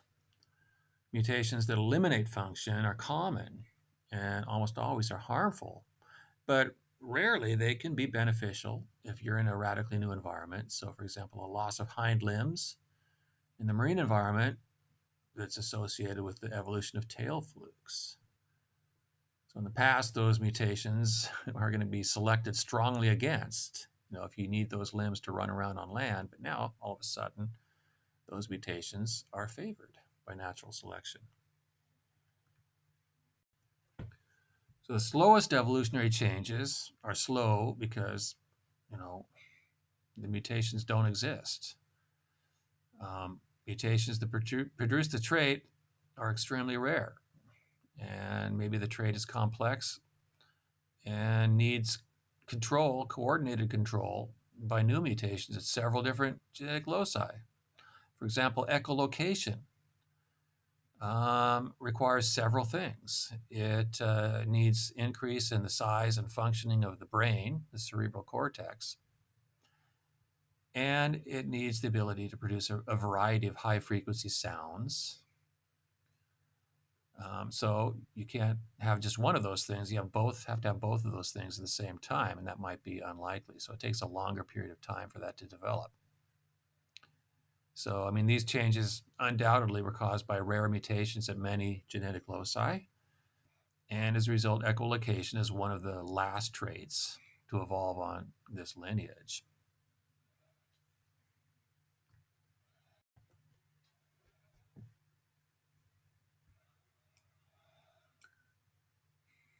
So we need several several things to evolve to produce this highly adapted echolocation system.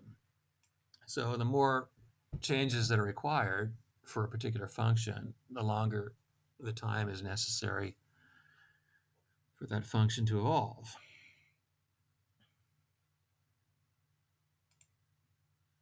Also, evolving a trait from, say,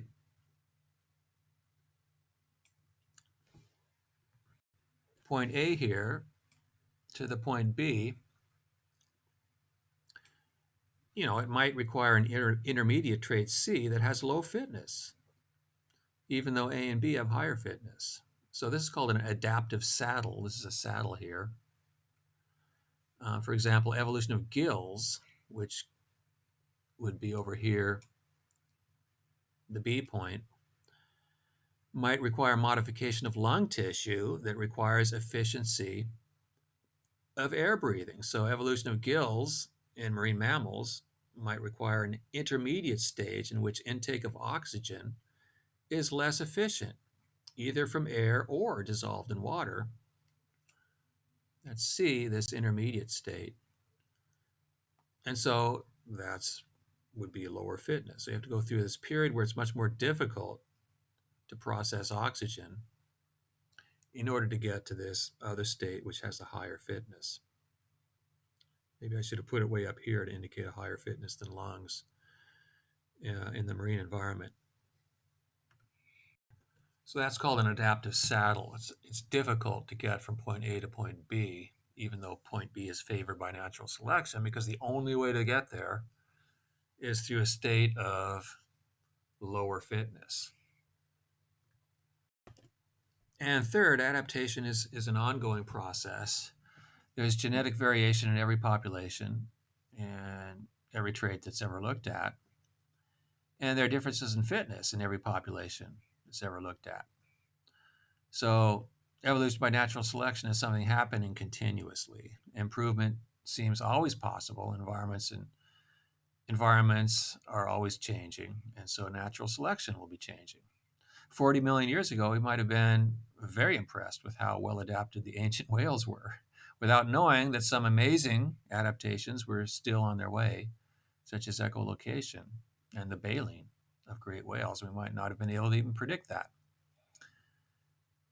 So, I mean, if you look at the evolutionary tree, there apparently was never a point in the lineage, the cetacean lineage, during which evolution stopped. So this is presumably because there are always new genetic combinations possible that cause an increase in fitness. And these combinations may not occur immediately, but eventually they appear in the population and spread, maybe dependent on some previous changes that have to happen first. So maybe in the future, if we could come back a few million years from now, some whales might evolve some kind of gills that allow them to dissolve oxygen directly from the water. Maybe due to gradual modification of lung tissue. Who knows? Could happen. Maybe echolocation will evolve in a group of baleen whales, mysticetes. Could happen. So, whoever's studying whales, whoever's a biologist a million years from now might look back and say, whoa, those whales a million years ago that we see right now were really primitive back in those days. And fourth, there's more than one way to become adapted to any given environment. So witness the two radically different ways that whales have evolved to feed in the marine environment, the odontocetes and the mysticetes. And finally, evolution by natural selection is not directed or teleological, not obviously the mechanism struggle for existence is not directed in any way whatsoever. It's just competition, that's it. So it's not directed in any sense. So, in the sense of a conscious effort of the organism and also in the sense of anticipation of the future.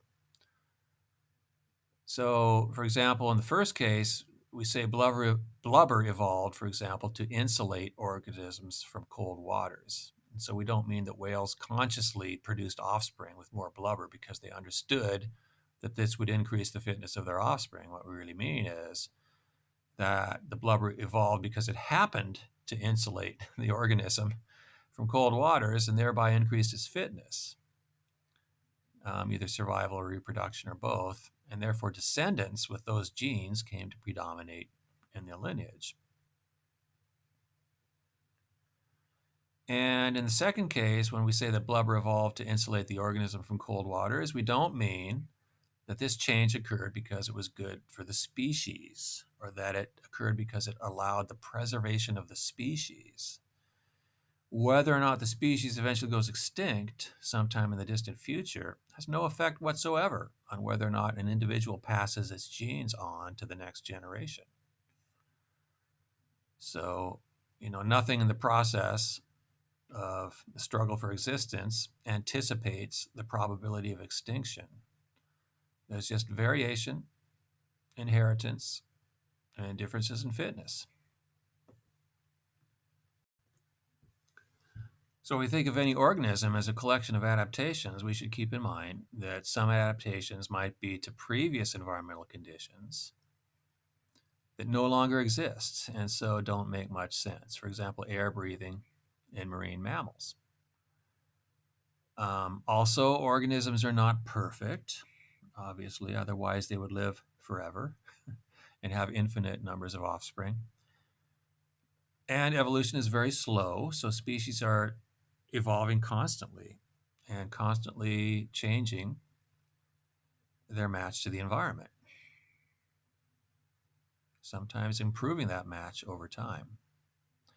And it's always an interesting challenge to imagine what changes might lie in the evolutionary future of any species and what traits are adaptations to the current environment versus, ball and chain adaptations to past conditions that are long gone. Something that's weighing you down and making it more difficult to live in your environment, in your new environment. Right. Now, I showed you an example of the cetaceans. We chose this example as a great example of the process of adaptation. But there are many other marine mammals that we could have also talked about. So here's just a list of the different groups, the number of species in each group. So we've got these fossil species, Colponymos, Desmostylia, aquatic sloths, and of course, the polar bear is a marine mammal.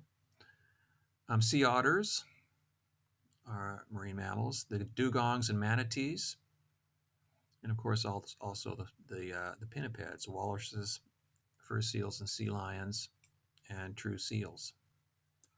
So we could tell a similar story for all of these.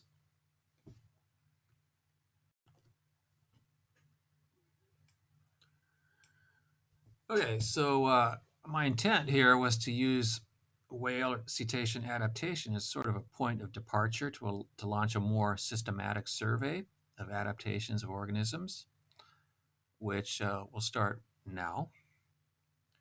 So this part of the course concerns adaptations of organisms, obviously, and we're at this organisms level of organization, and we're looking at physiological ecology and a little bit about behavioral ecology, and pretty soon we'll talk about life history ecology. So this part of the course, we're asking basically why are organisms the way they are? And we'll be asking the same question about populations and communities later on. So we're at the organisms level, and we're looking at adaptations of organisms. All right, so adaptations occur as a result of natural selection, which operates on differences in fitness among organisms. And since fitness has two components, those two components are reproduction and survivorship, there are two categories of adaptations. Those are those adaptations improving reproductive success and those improving survivorship. So we're going to start in our little survey of adaptations in the marine environment by looking for reproductive adaptations. And specifically, we're going to ask, how can we interpret sexual reproduction, which is most fundamental reproductive adaptation is sexual reproduction. How can we interpret that as an adaptation? What properties in the environment is sexual reproduction an adaptation to? So, sex is a logical place to start a survey of the diverse adaptations of organisms because it's one of the most fundamental ecological processes, one of the most intimate components of an organism's environment is its sexual partner, part of the environment. It is hypothesized to be very important in the evolution of adaptation, especially the speed at which adaptations can evolve, particularly adaptations to disease resistance, but others as well, any adaptation. Okay, so let's start with talking a little bit about sexual reproduction and why it exists, why it might have evolved, thinking of it as an adaptation to the environment. It's an ecological trait that evolved in the environment. So what's selected for this trait, this sexual reproduction? All right, so sexual reproduction is reproduction by means of the union of two haploid gametes. And you guys should have studied this in previous courses in biology. And this union is called fertilization or syngamy, and this produces a diploid zygote. And that zygote develops into an embryo. And that's the next generation, offspring. So these gametes are produced by meiosis. And in meiosis, chromosomes undergo disjunction. And as a result, each offspring receives only half the genome of each parent, a random half. So sex shuffles the parental genomes into an entirely new and unique combination of parental genes. And here's a nice animation that I found. So let's play this. Many organisms pass their genes to their offspring through sexual reproduction. This begins when two gametes unite to form an embryo that is genetically unique from the parent organism. The embryo then grows into an adult who in turn passes their genetic information on to their own offspring. Gametes are formed through a process called meiosis. The cells that undergo meiosis to produce the gametes are called germline cells. In diploid organisms, germline cells have two copies of each chromosome. Germline cells undergo meiosis to produce haploid gametes, which only have one copy of each chromosome. These haploid gametes fuse to form a diploid embryo that grows into the adult. Meiosis is just one step in the life cycle of a germline cell. Similar to mitosis, the cells also pass through the interphase, G1, S, and G2 stages before they enter meiosis. The DNA inside a germline cell is duplicated before meiosis begins during the S phase. The duplicated germline chromosomes are called sister chromatids. These chromatids remain attached to each other until the second cell division event in meiosis. There are two cell division events during meiosis. The first division, meiosis I, results in two unique daughter cells that have half the amount of DNA as the parent germline cell. The second division, meiosis II, results in 4 unique haploid cells that only have one copy of each chromosome. These haploid cells are the gametes that could go on to produce an offspring through sexual reproduction. Let's look more closely at each of the division events. Meiosis begins with prophase I. In this stage, the DNA condenses to form chromosomes. Here we see the duplicated sister chromatids joined together at the centromere. They stay fused at the centromere throughout meiosis I. Next, each pair of homologous chromosomes undergoes synapsis to form a complex involving 2 pairs of sister chromatids. Chromosomal material is exchanged between the 2 pairs of sister chromatids.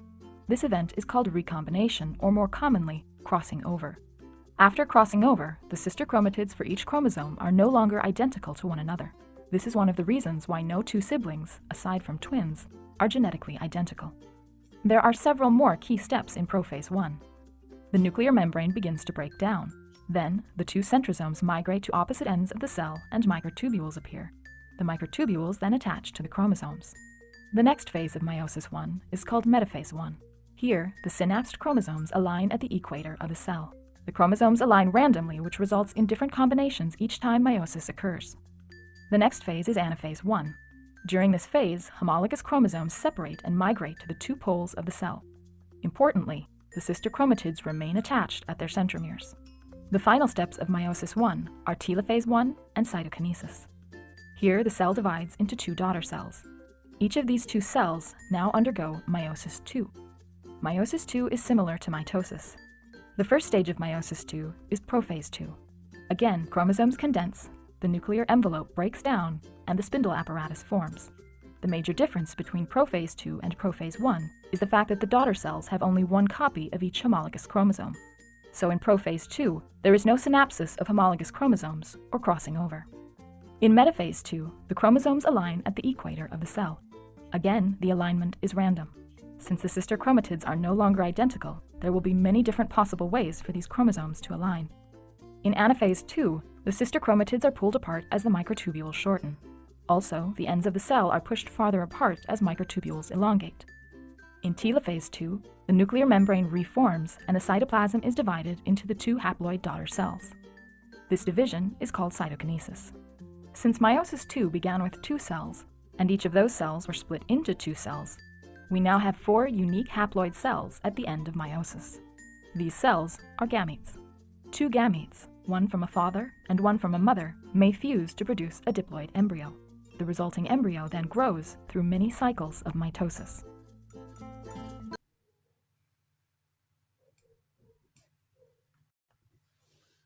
All right, so a crucial requirement for sexual reproduction is the first division of meiosis, in which the homologous chromosomes pair up. So the paternal and the maternal chromosomes pair up with each other. And so they have to recognize each other to pair up. And so in a hybrid organism, where you have your two parents are from two different species, one, say the paternal chromosome might be different enough from the maternal chromosome that they are unable to pair. So they disrupt meiosis and cause sterility, inability to produce any gametes.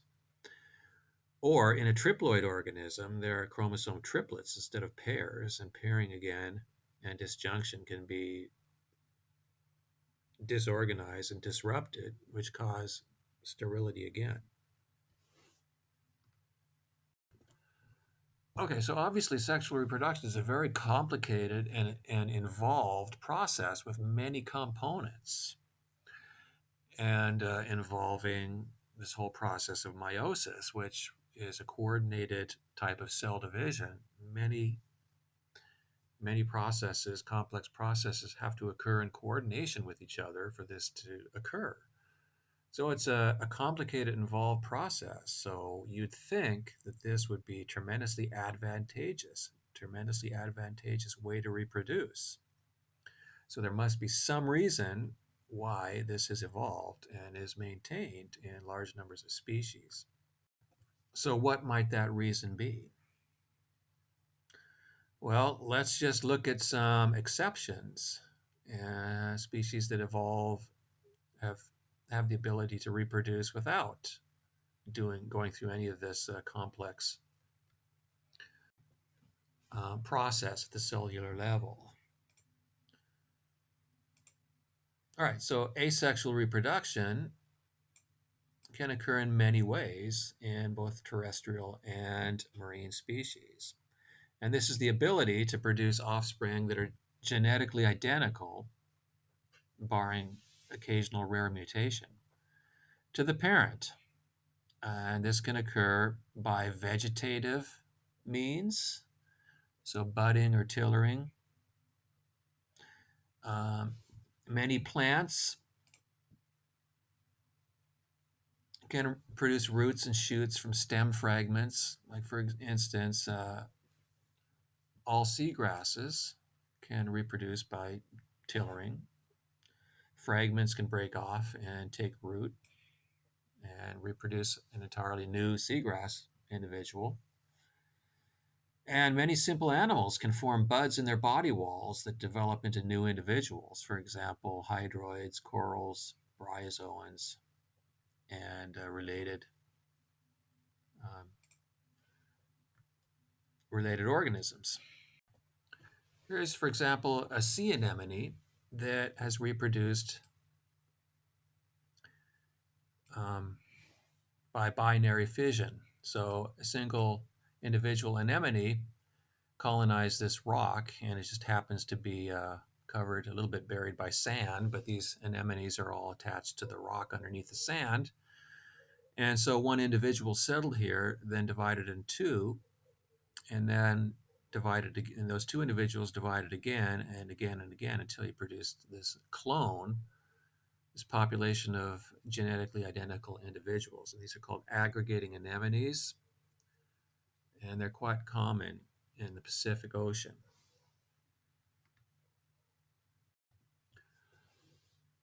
So asexual reproduction is widespread in cnidarians, the phylum of animals that includes medusas, sea anemones.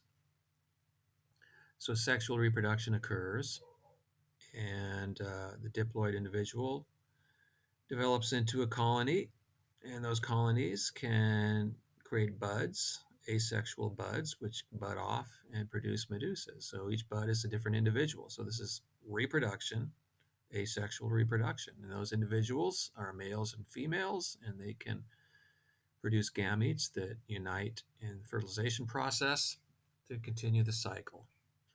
So this is common in cnidarians, for example.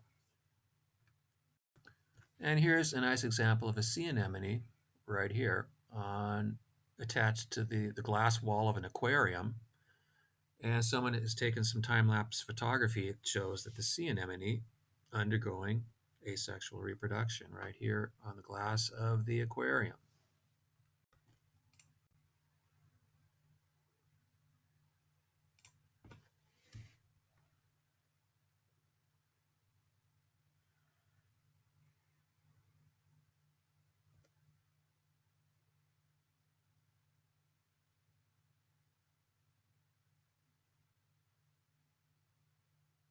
Okay, it's becoming elongated in preparation for this, for dividing in two.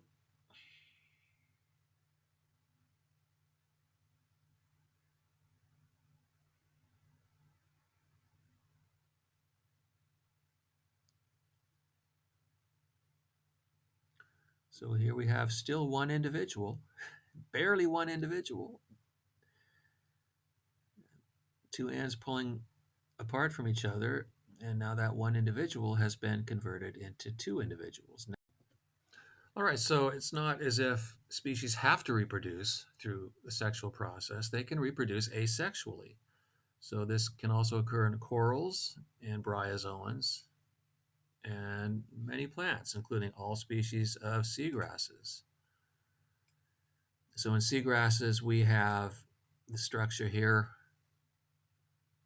called the rhizome, which is an underground stem that produces both shoots, above ground shoots, and then roots into the ground. And if that structure gets broken off, it can float around in water, and where it lands on the ground, it can sprout new roots and new shoots, so new individuals. So all you have to do is break off a piece and plant it, and it will form an entirely new independent individual through asexual reproduction. And the second method of asexual reproduction is non-vegetative. So this is the production of an egg-like propagule that's diploid. Okay, so this is done very simply by altering the meiotic process or the mitotic process so that you form a gamete that's diploid, and that gamete can just develop into an embryo.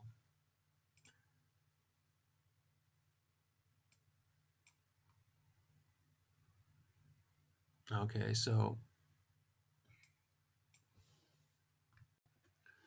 for example, here's the meiotic process that's disrupted in a way that allows asexual reproduction. So meiosis 1 produces these two cells, and these two cells can just fuse as if it's an egg cell and a sperm cell, but it's in a single female producing these progenitors of eggs, they just might fuse to form, these diploid products of meiosis.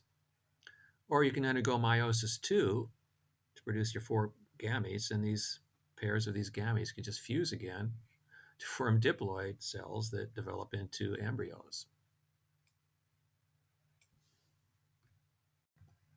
So some kind of um, non-vegetative process, alteration of the meiotic process, um, is a mode of asexual reproduction that is, fairly common. It occurs in dandelions, many plants.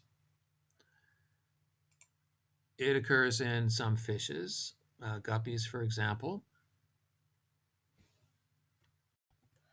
It occurs in hammerhead sharks. So, for instance, there was a group of female hammerheads in an aquarium, and these females had no males nearby for many years. And the aquarium employees noticed that some new baby hammerhead sharks appeared in the aquarium. And so these could only have been produced by females by asexual reproduction. So apparently it's possible in some fish and females to do this. If there are no males around, they can just reproduce asexually. They wait long enough, they say, well, I'm not going to wait anymore. I'm just going to do this myself. So they do. So she takes the matters into her own fins. Some salamanders, axolotls, ambystoma, triploid hybrids are sterile, and the only offspring that they can produce then are asexual.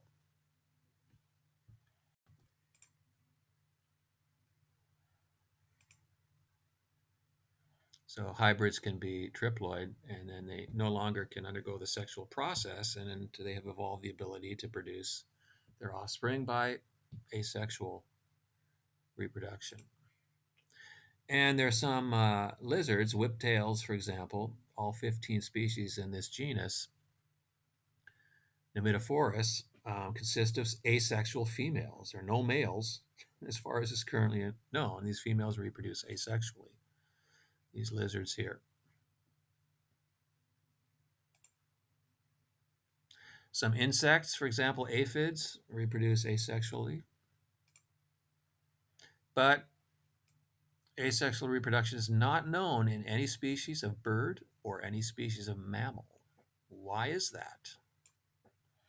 If it's possible, easy in many species, then why does it not exist in birds or mammals? If asexual reproduction is so easy, why is it so rare? And why is it non existent in some groups? The rarity of asexual reproduction is curious, especially given that in evolutionary terms, there are two very good reasons why sex should be selected against. Why should sex be selected against? Because it causes genetic change. So it stands to reason that one of the genotypes in any population, has the highest fitness. So if that genotype reproduces sexually, then it will mix its genes with an inferior genotype. So the offspring will be inferior. Why mix your genes if you're already the best genotype in the population? Or if you state it another way, if you're an average individual, half of your sexual partners will have better genes than you, and half will have worse genes. Mixing your genes during reproduction then stands just as much chance of worsening the fitness of your offspring as it does of increasing their fitness. So you're not, on average, going to gain anything by reproducing sexually. So why not just reproduce asexually? Second reason that sex is bad is the cost of meiosis. So let's look more closely at the cost of meiosis, all right, which is essentially the cost of producing males. So in other words, you could be just female and produce all female offspring asexually. But if you're a sexual female, you have to deal with males and you have to produce males. So there's a cost. And you can sort of view that cost as the cost of producing males. So if males are 50% of your offspring, then the cost of meiosis is 50%. Your fitness is cut in half because those males don't produce any offspring. They just contribute genes. You could double your fitness by producing just females in the place of males. You could double your fitness. That's a huge advantage, isn't it? Why not just reproduce asexually, just produce females? You can double your fitness. All right, so why is asexual reproduction rare or non-existent in some groups? Well, it shuffles your genes around, so it might make your fitness lower, because if you have a high good quality genes to begin with, why would you shuffle them with an individual that has lower fitness? And secondly, sex has an intrinsic cost. It's called the cost of meiosis.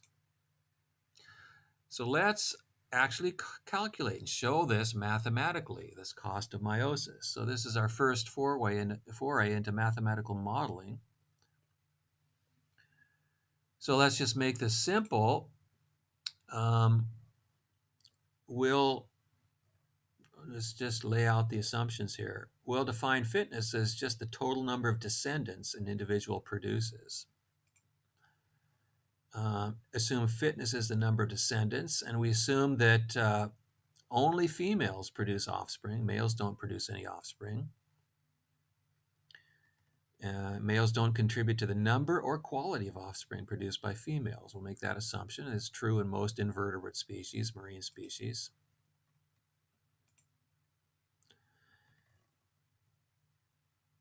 And then we show that asexual organisms under certain conditions are likely to produce descendants twice as rapidly as a sexual organism in the same population. So we conclude that asexuals have twice the fitness of sexual organisms, and this is the twofold cost of sex, or the cost of meiosis.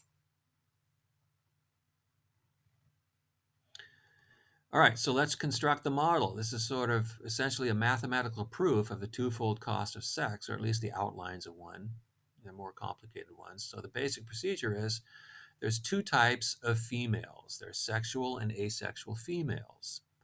And we assume that both produce the same number of surviving offspring, and then each one then just dies immediately afterward without producing any more offspring. So this is just to make the numbers simple. It doesn't matter whether or not the female dies after reproducing. So both male and female at the same age. So then we calculate the frequency of asexuals in the population each generation, the asexual females. And we ask, does either decline to zero frequency over time?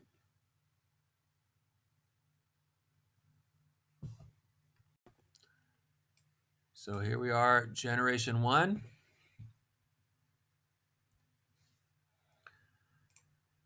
We've got 100 asexual females, 100 sexual females, and 100 males that will mate with those sexual females. So the proportion of asexuals in this whole population is 100 out of a total of 300, which is 1/3. And then we have generation 2 and generation 3. So these 100 asexual females each produce one offspring and then die. So in generation 2, they're replaced by 100 asexual females, which are then replaced again by 100 asexual females in generation 3.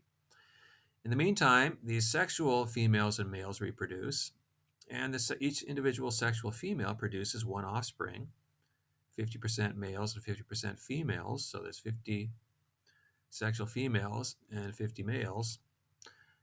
And then that's in generation 2, and the same thing happens in generation 3. Those 50 produce 50 again, 25 males and 25 females. So look what happens. The proportion of asexuals goes from 1/3 in generation 1 to 1/2 in generation 2 to 2/3 in generation 3. It keeps increasing until very quickly asexuals are 100% of the population. That's our model. Okay, so this simple model shows pretty clearly that there's a twofold cost of sex, or the cost of meiosis. Asexual females leave twice as many female offspring as sexual females, and so their frequency of the population should increase rapidly until no more sexual females remain. So this 50% cost is enormous. That's an enormous difference in fitness, which means that the selective advantage of sex must be extraordinarily high to offset this twofold advantage of asexuality. And so imagine an adult female with a choice to reproduce either sexually or asexually. Most likely she's well adapted to her environment. Okay, so she could produce an exact copy of herself asexually and be reasonably sure that her daughter would be as fit as herself. Or she could simply discard half of her genes and produce offspring by remixing the other half of her genes with genes drawn from a stranger. In other words, reproduce sexually. In order for this sexual reproduction to be advantageous, natural selection, her sexual offspring must have twice the fitness that her asexual offspring would have had. So the advantage of sex would have to be enormous. So that's what we have to explain. But that's not all we have to explain. That's not where the story ends. There's still more costs of sexual reproduction. There are all sorts of subsidiary costs associated with behaviors and structures required in order to have sex. And these include the cost of producing gonads, which can be expensive. Eggs can be expensive in many species. Mating displays are costly for both animals and plants. So animals spend a great deal of energy in courtship displays and rituals, and those rituals attracting mates can also attract predators. So you can be hit by a predator while you're displaying to a potential mate and killed. Sexual reproduction also runs the risk of contracting a sexually transmitted disease. And plants produce large, expensive, colorful floral displays to attract pollinators. That's a big energetic cost. So all of this complicated cell engineering and all of this cost is paid to reproduce in this way, which suggests that there must be a tremendous, tremendous selective advantage of sexual reproduction for any individual. In addition to the cost of meiosis, there's all these several additional costs that combine to make sex look extremely expensive for any organism. So why does sex occur then? And the short answer is that basically we don't really know. There's several hypotheses, and these are very controversial, but evolution of sex remains one of the most fundamental mysteries of life, and G.C. Williams, evolutionary ecologist, called sex the outstanding puzzle of evolutionary ecology, the outstanding puzzle. Why this complicated and bizarre mode of reproduction occurs and is so widespread and common.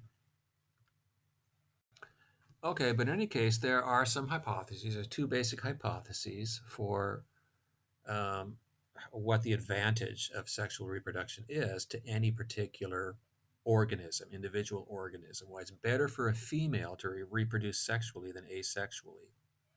Why this increases her fitness.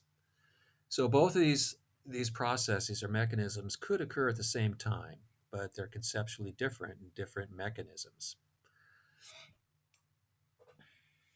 Okay, so the first one that we'll look at here is called the engine gearbox hypothesis that John Maynard Smith called it, and it's based on the idea of deleterious or bad mutations that can occur any generation in the genome.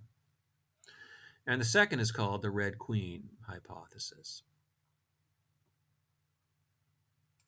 Okay, so let's look at the first one, the engine gearbox hypothesis. So the idea here is that you imagine you've got two cars. Um, one car has an engine and no gearbox, and the other has a gearbox and no engine. A gearbox is the British word for transmission. Okay. All right, so you've got these two cars, and neither of them is functional, obviously. So, what do you do to get a functional car? You got one car with an engine and no gearbox, and another car with a gearbox and no engine. You need both for a car to be functional. So, what do you do? What do you do with these two cars to get one functional car?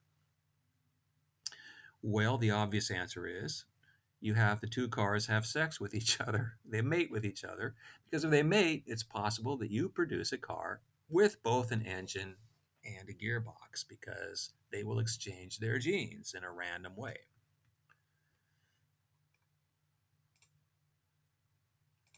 Okay, so there are four possibilities if they pass on their genes, combine their genes in a random way. So it's possible that this nice functional car receives the engine gene but not the gearbox gene from this parent, and the gearbox gene but not the faulty engine gene from this other parent. So just by chance, it gets a functional genome and produces a functional body. So if the female reproduces sexually, there's a chance that some of her offspring will be purged of those deleterious genes as a result of the shuffling of genes that occurs during meiosis, during the first division of meiosis, during as a result of the sexual reproduction cycle. So maybe the function of males is to allow the gene shuffling that makes it possible for females to produce genetically good offspring. Maybe that's the function of males.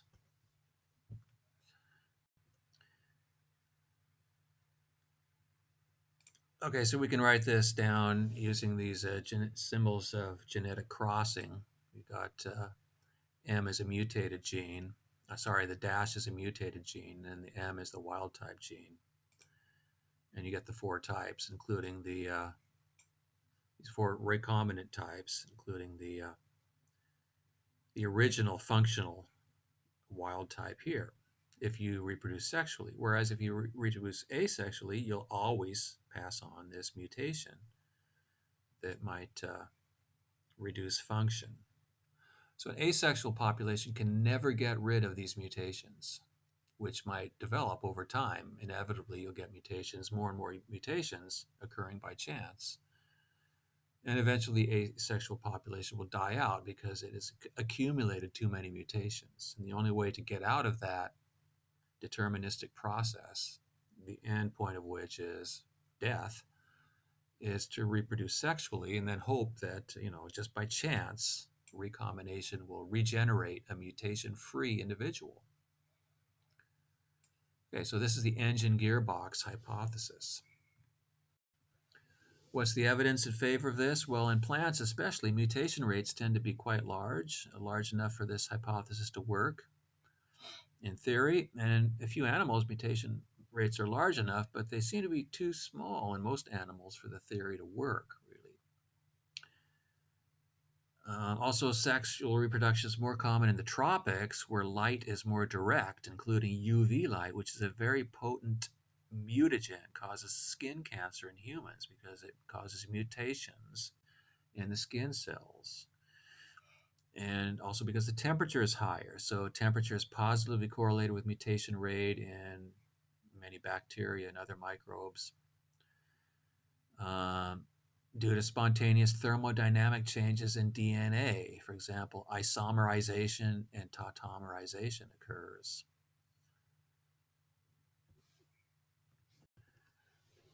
All right, but not all the evidence favors it. There's also evidence against the engine gearbox idea, and sexual reproduction, example, is less common at high elevations, which is also subject to higher intensity UV light, since the atmosphere is thinner.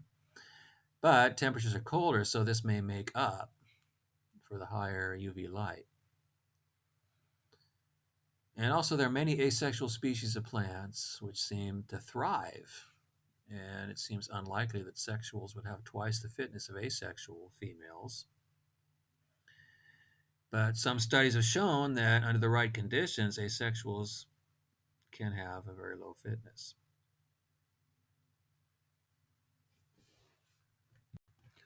All right, let's look at the other hypothesis, which is the red queen hypothesis. So, the red queen hypothesis is also based on the idea that sexual reproduction causes a shuffling of genes. So, this shuffling is called recombination. And the idea with the red queen is that the environment is changing very rapidly, so rapidly that individuals in the previous generation are no longer adapted to the conditions in the next generation. All right, so their fitness drops by over a half every generation. So the only individuals that can survive in this generation are those with a different combination of genes.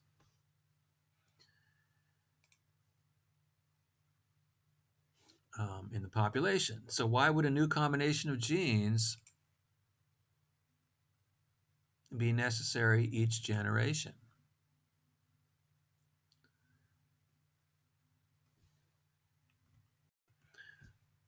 It's difficult to imagine how the environment could change so rapidly from one generation to the next that an asexual offspring has half the fitness as a sexual on average each generation. The fitness drops in half. What could be causing that? Well, one possibility is parasitism. Okay. Parasites are often small, single celled individuals, viruses, and bacteria. We know a little bit about viruses these days. They can evolve to adapt to host resistance. So parasites are ubiquitous in nature. Humans are parasitized by a long list of worms, flies, protozoa, bacteria, viruses. All species, including bacteria, are parasitized by viruses. And these small parasites can evolve very rapidly relative to their hosts because their generation time is very short, much shorter than the host. So maybe the environment that's changing so rapidly is the virulence of these parasites. And maybe the only host individuals that can survive their parasites are those with the right combination of resistance genes. But the parasites evolve so fast that the combination of resistance genes that worked last generation of the host no longer works this generation. So that's indicated by the color here. So the parasite very rapidly evolves the ability to hit the host and overcome the host's resistance each generation. So the host has to keep evolving new resistance genes constantly to overcome the evolution of the parasite.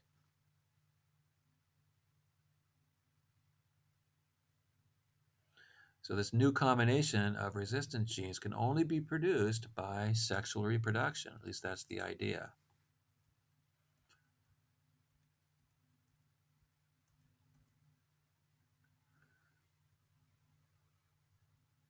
Okay, so like Alice's in Wonderland, like like Alice's Red Queen, basically the idea is that we're running as fast as we can to keep one step ahead of our parasites. So we don't get anywhere in terms of improving our fitness because our parasites are running too and keeping up with us, just like the Red Queen. So we keep running, but stay in the same place in terms of fitness, which is a roughly constant overall resistance to parasites.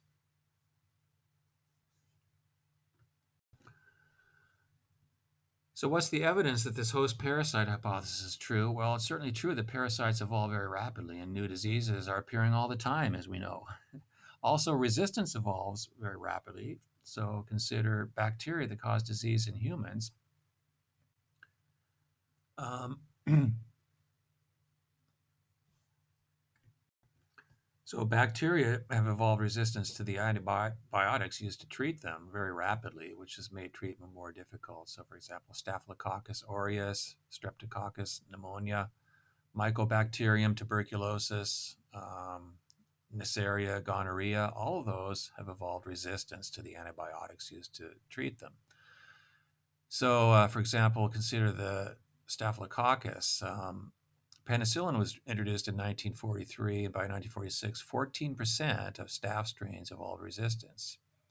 It's like in 3 years. So now 90% of these strains are resistant to all antibiotics, except for vancomycin. New York City, 1,400 people die each year from methicillin-resistant staph infections. And new resistant strains appear all the time and seem to be spreading. So often, being in a hospital is the most dangerous place to be for these antibiotic-resistant strains.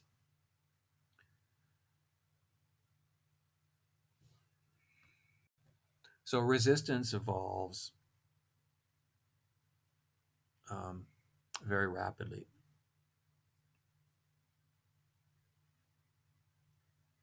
It's also true that host-parasite coevolution is just ubiquitous in nature, and there are parasites or diseases of just about every plant or animal that has ever been studied.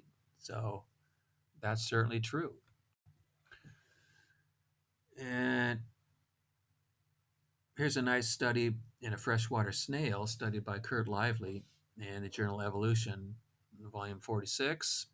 The snail is attacked by trematodes, a parasitic flatworm, and the snail eats the eggs, which develop into millions of microscopic larvae, which are released into the water and preferentially burrow into tadpoles, and the larvae develop into adults in frogs and can cause developmental abnormalities like multiple limbs. Snakes eat the frogs and become the primary hosts for the adult trematodes, which reproduce sexually and produce fertilized eggs, which are released in the feces of the snakes. So Lively found that in some of these snail populations have a 50-50 mixture of males and females, and others have virtually no males, and females reproduced asexually. And then other populations are in between. So he found an amazing correlation. So the higher the frequency of male snails in the population, the higher the incidence of trematode-infected snails. So the snail seems to be behaving exactly as predicted by the Red Queen theory when being affected by the parasites. Females reproduce sexually, have more males in the population, thus shuffling their resistance genes into new combinations that protect their offspring more effectively from attack by trematodes. Also, there's a lot of indirect evidence. Sexual reproduction is more common in the tropics, where conditions are very mild and wet. So here you'd expect parasites to survive outside their hosts more successfully. Human parasites in general are more common in the tropics than outside the tropics. And there are a few examples of species capable of reproducing both sexually and asexually. So the higher incidence of infection by parasites often is accompanied by more sexual reproduction, so more males in the population. For example, the lively snails.